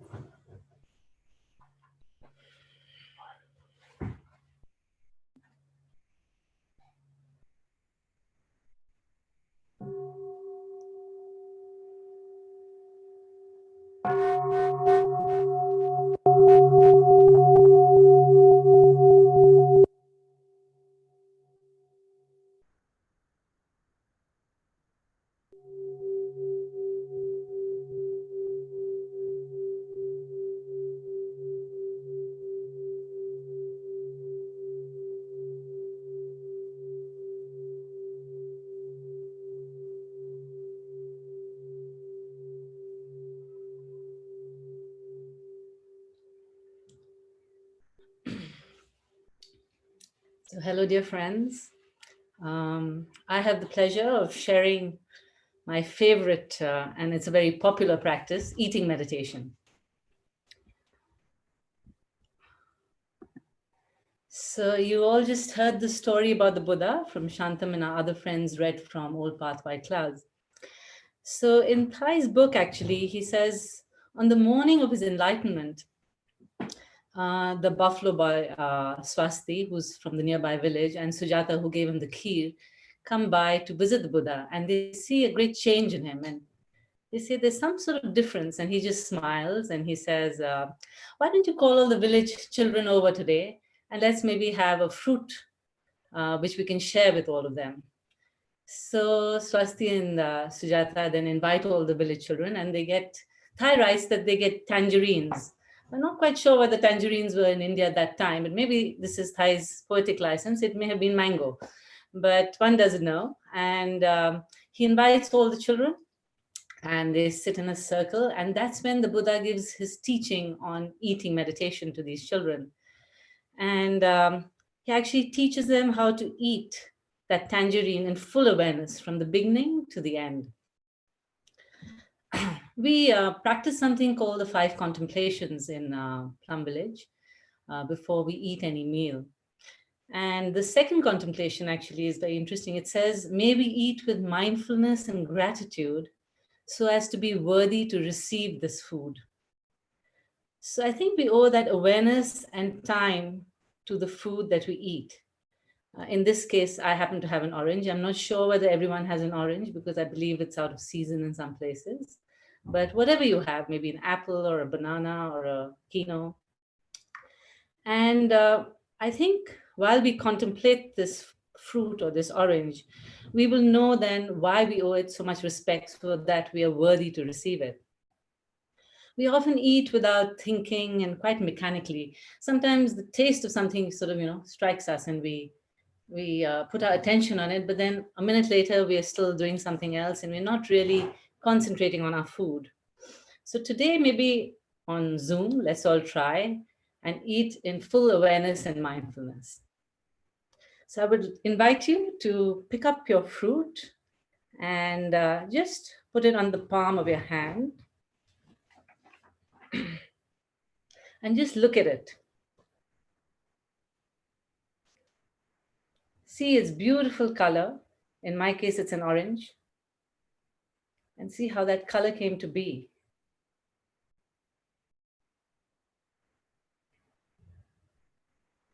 If you look deeply, you may be able to see the sun in this fruit. The sunset has maybe given that orange color.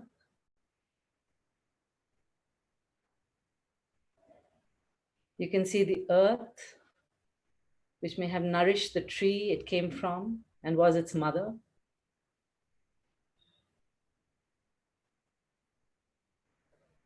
The warm rays of the sun.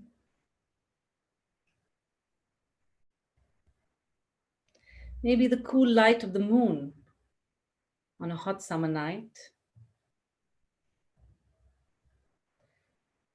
If we look deeply, we can see the rain, which may have contributed to its juice and helped it grow.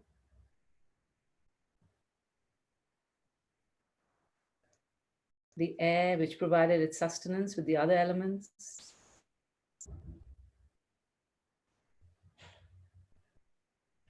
So while we look at this orange or whatever fruit we have, we can see all the elements in it. In the first contemplation, I talked about the second. In the first contemplation, we say, this food is the gift of the whole universe, the earth, the sky, and much hard work. And we can actually look deeply in here and see that.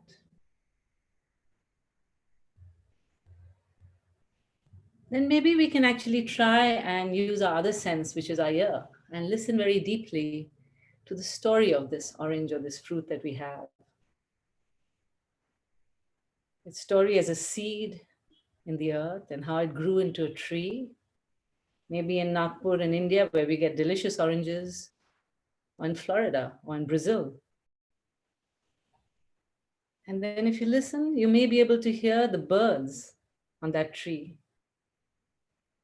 The crickets at night, maybe. Or an owl who may have sat on that tree at night. You can maybe hear the bees buzzing around the blossoms before it became a fruit on that tree.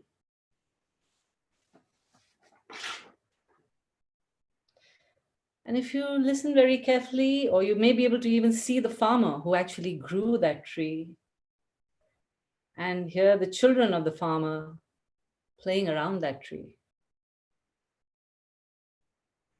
Farmer smiles at them.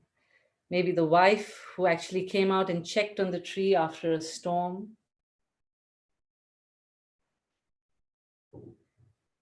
Then in the story of the orange, we see the person who purchased these oranges from the farmer and how it traveled all the way in a truck to maybe a wholesale market in our city. And then maybe it reached the shop next door. Our local shopkeeper who we know, we can see him and we bought it from him. And now it's actually in our hand.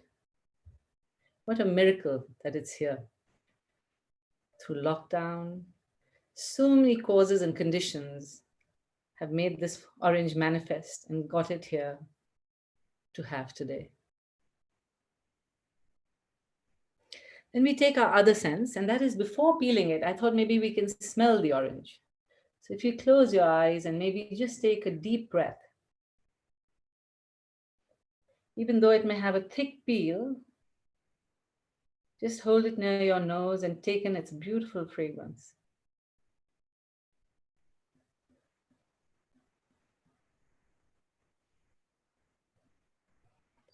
Sometimes the smell of something is as powerful as its taste, actually.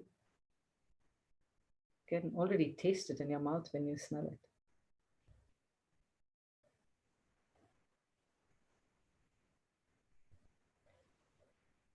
Now we go to the other sense of touch. Now with great awareness and very gently, let's just feel the fruit with our hands and fingers. If you close your eyes, you can feel the smoothness of its skin.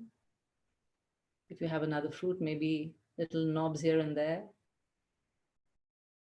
Rotate it in your hands and feel the cool temperature. If you have a mango, you probably can feel the heat of the mango. And the thickness of the skin, which has protected this orange for months as it grew.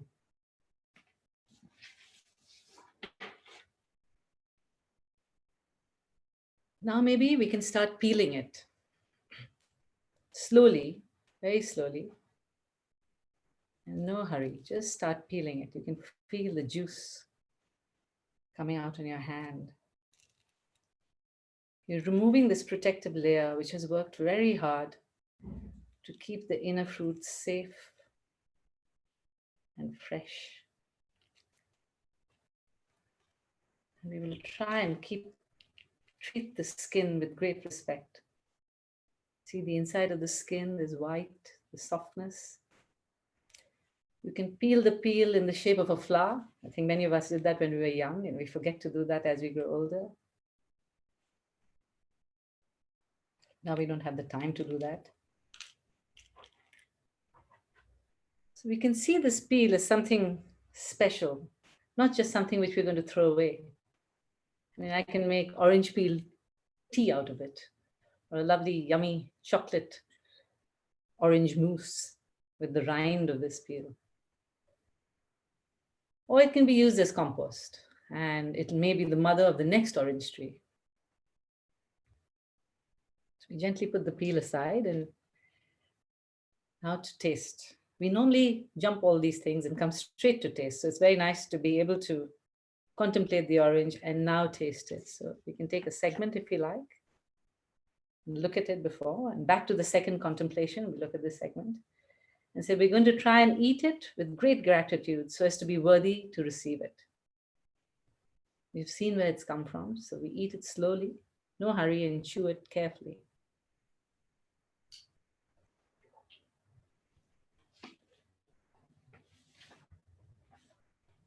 You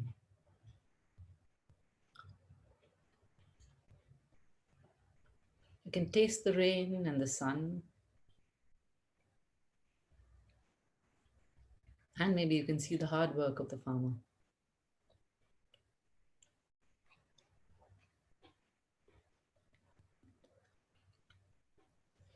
The last time I did this meditation, we had a friend who just couldn't eat it because she felt it became like prasad, like an offering. But actually the orange is not dying. It's just transforming and is becoming a part of us.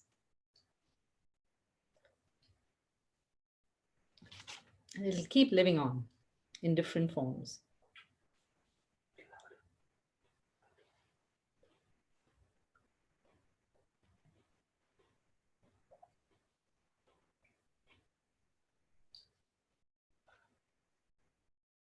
Please enjoy your orange. It's a wonderful miracle of nature. It really has the whole world present in this.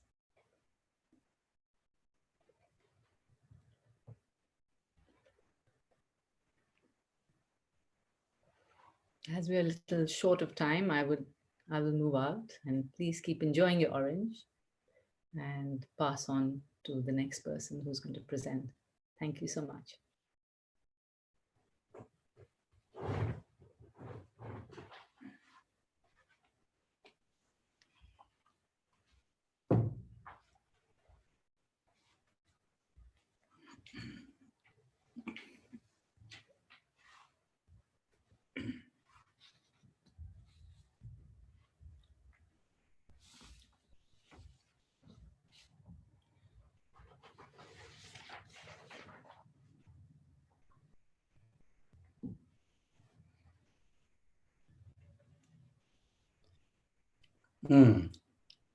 I absolutely loved that orange. I'm still only halfway, but thank you, Gitu. Gitu, I didn't introduce her. She's the facilitator of the Sangha in Dehradun and also a great Sangha builder.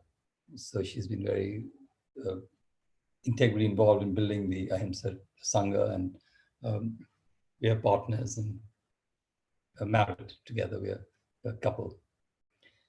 So I'm going to invite the sound of the bell just to pause between this eating meditation and the next offering.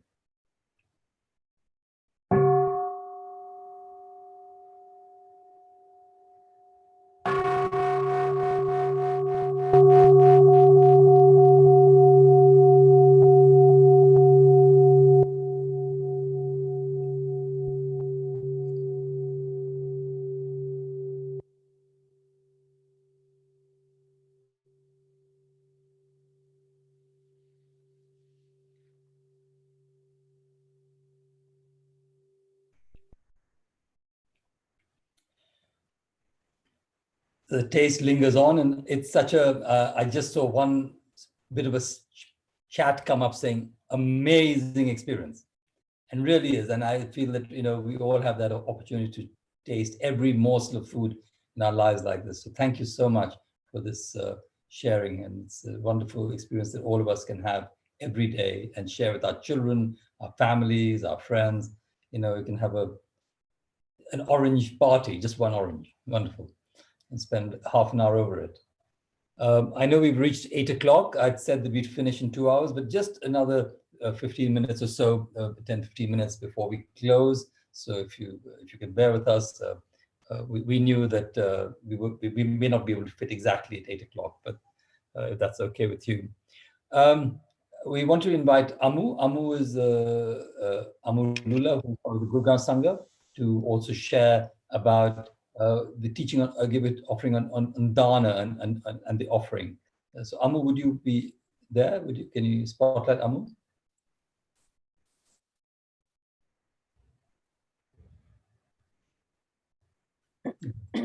Amu, great. Can you hear me? Yes. Would you like a sound of the bell before you start? Are you okay? That would be lovely, Shant. Thank you.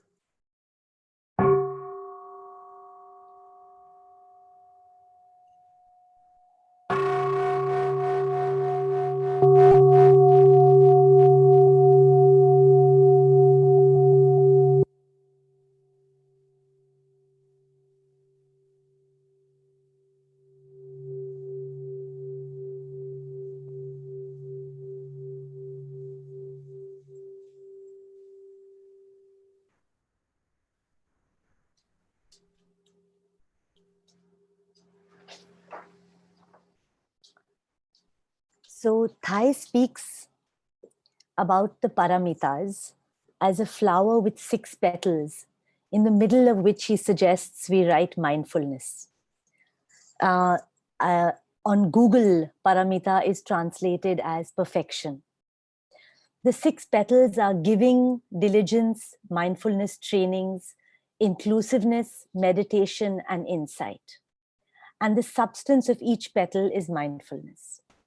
This evening, I will share about the Dana Paramita from Thai's book, The Path of Emancipation.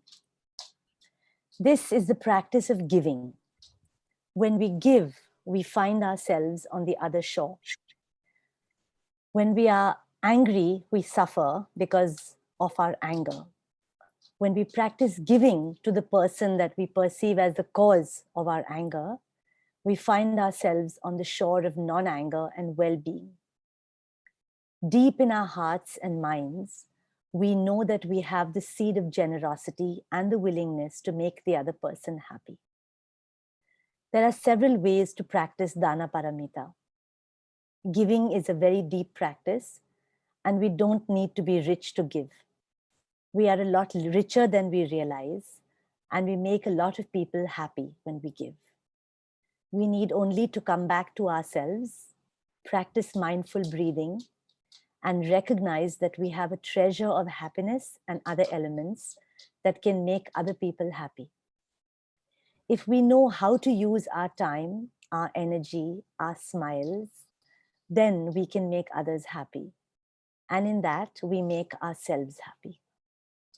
Nearly all of us here at Ahimsa Trust are volunteers, and we give of our time, our energy, and ourselves. We are offering free online sessions during this time of the pandemic, and on every Saturday. All our days of mindfulness, as well as all our retreats that we do with the police, are free. We don't charge them, nor do we charge government schools. All our education retreats are subsidized and almost free, given what it costs us to bring our monastics who travel here from all over the world to teach. We support the education of underprivileged children, and we work in 9 villages in the Shantiniketan area.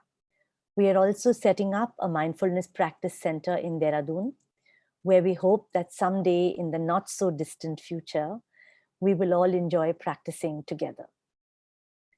All your dana will be greatly appreciated and will go a long way to further the work that we do. It is about practicing that dana and that abundance of giving.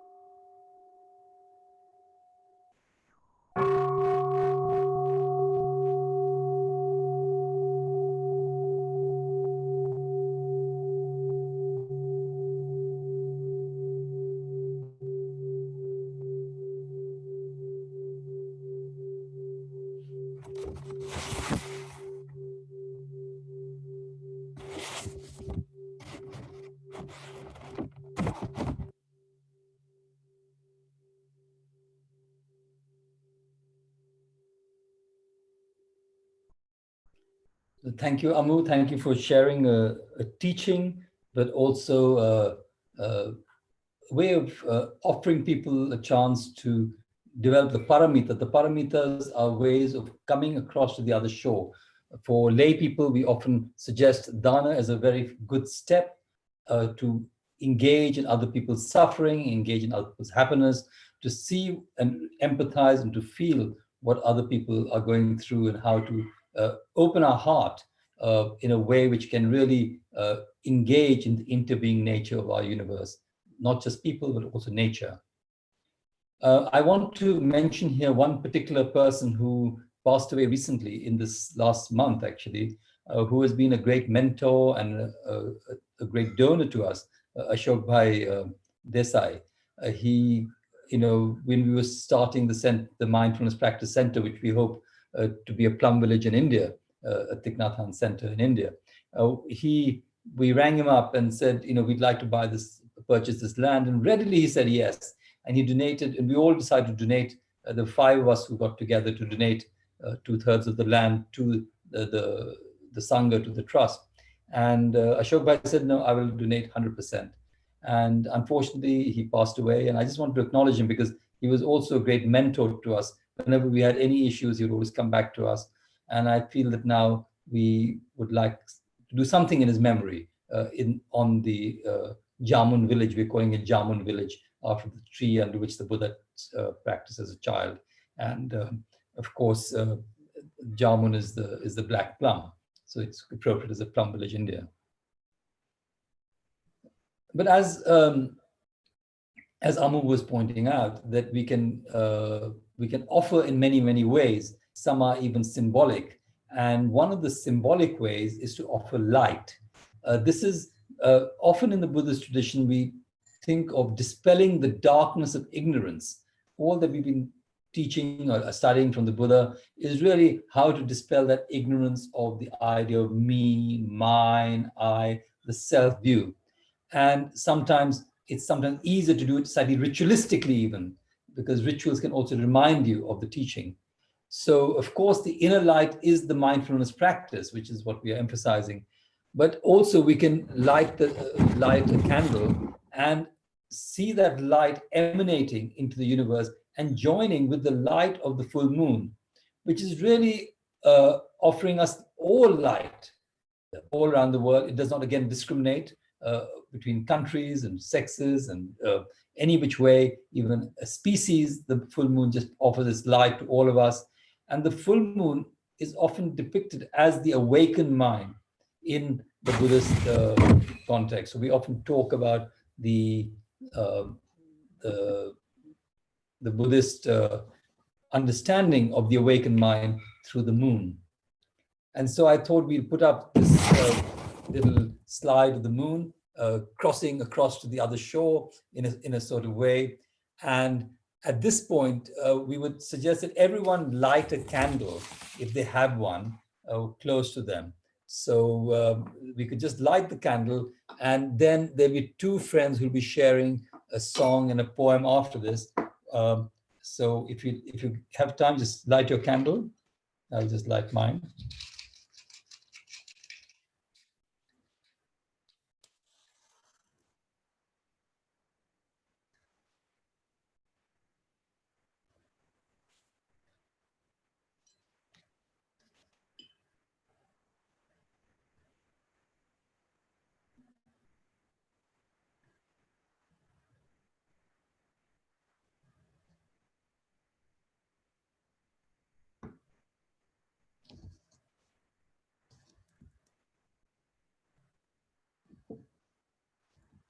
So this candle later, I thought after the session's over in a few minutes, we can offer it in a special place in the house.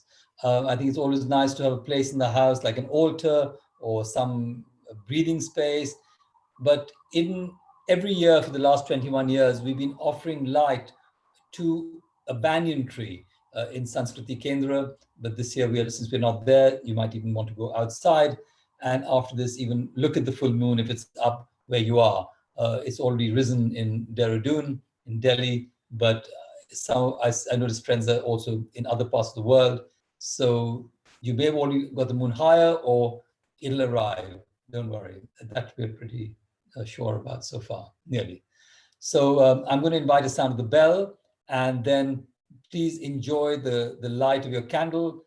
Use that as a vehicle of inner light, the inner light of mindfulness, of meditation. And in this time of COVID-19, please remember that, please feel that you have a Sangha to support you. Don't feel alone in this time. If you need anybody to speak to or be in contact with, Ahimsa Trust is always there. We're there for you, and we can practice together. And like I said, every Saturday at least, we will offer a guided meditation and a teaching at 6 o'clock Indian time. But also other times, please do feel free to write into the two addresses that were given earlier. Well, the address ahimsa.trust@gmail.com, or look at the website www.ahimsatrust.org. And we are very glad that you've joined us today as a global Sangha, as a community of practice, and to celebrate Buddhapurnima together. It is now dark outside and I can see the moon. It's wonderful, but I will show you the moon on the screen. So I'm going to invite the sound of the bell, and then I will invite Sonal to read a poem by Thai on the full moon. And then after that, Amu and Mala will share the song, No Coming, No Going. And as they close, I will invite three sounds of the bell, and then we will close the evening session.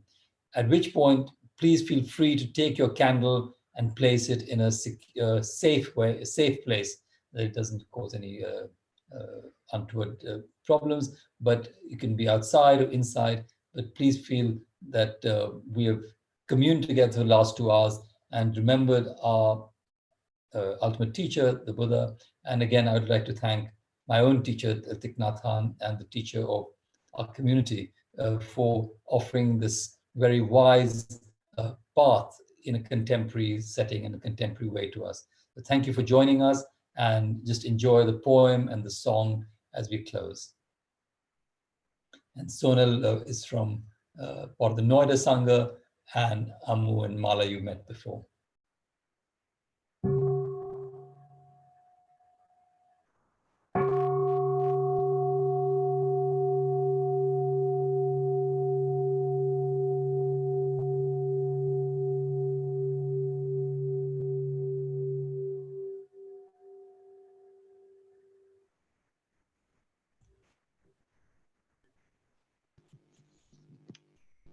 So this is an excerpt from the poem Contemplation from the collection by Thai called Call Me by My True Names.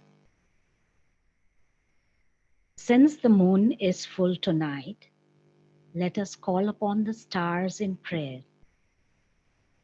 The power of concentration seen through the bright one-pointed mind is shaking the universe.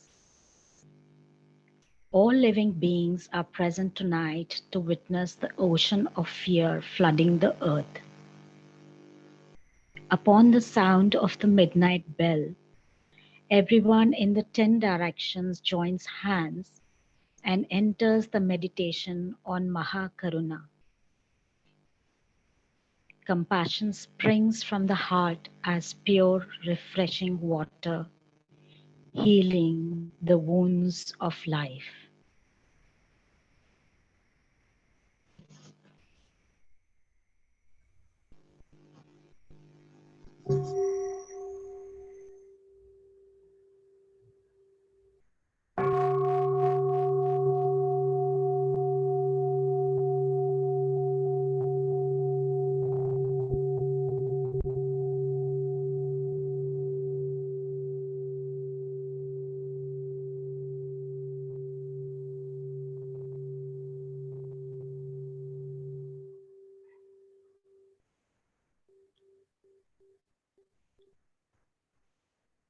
And now we would like to invite Mala and Ammu to share No Coming, No Going in English and in Hindi.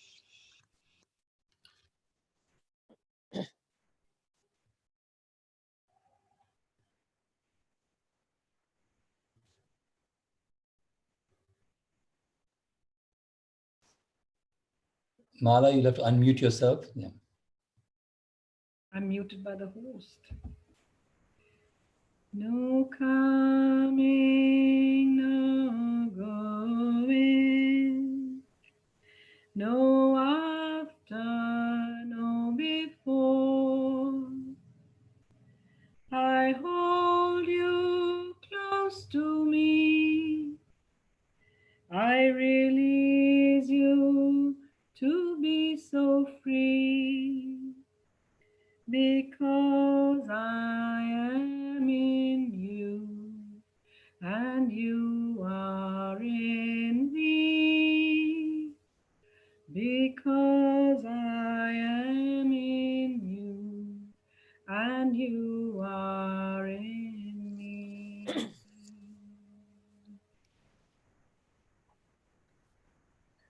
Na na na jana, na अतीत na भविष्य, पास में तुमको ले लूं, आजाद तुमको कर दूं, क्योंकि मुझ में तुम हो और तुम में मैं हूँ, क्योंकि मुझ में तुम हो और तुम में मैं हूँ.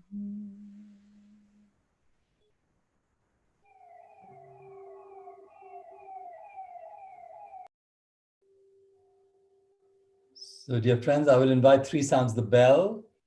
And then after that, If you would like, we can put on our videos and share together. Maybe I'll do it now. Maybe I'll stop the share of the video. Let me just see if I can do that. Stop share.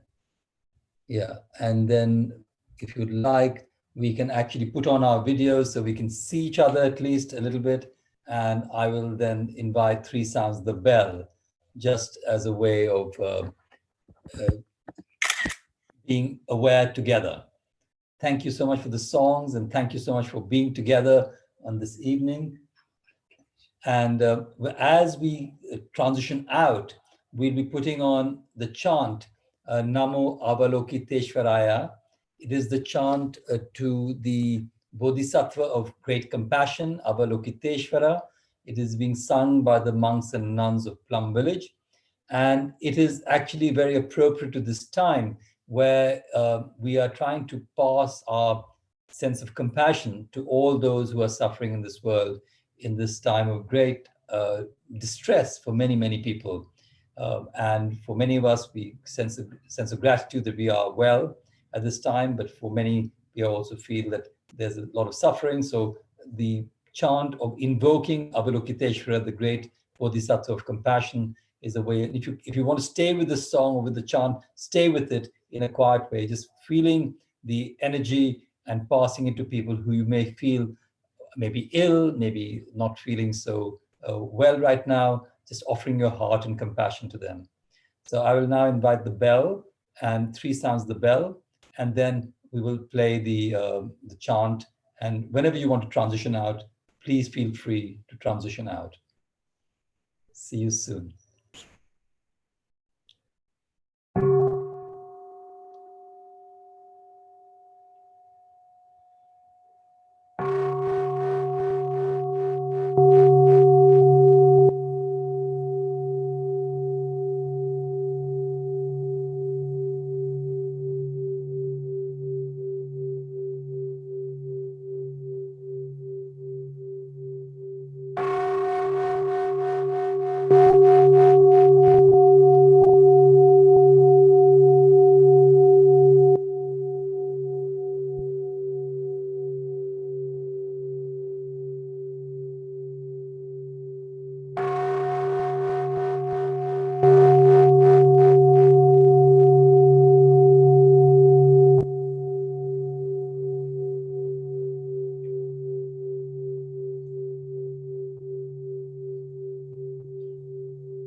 So friends, as you carry your candle out, you can hear the sound of this chant.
He's putting his ring.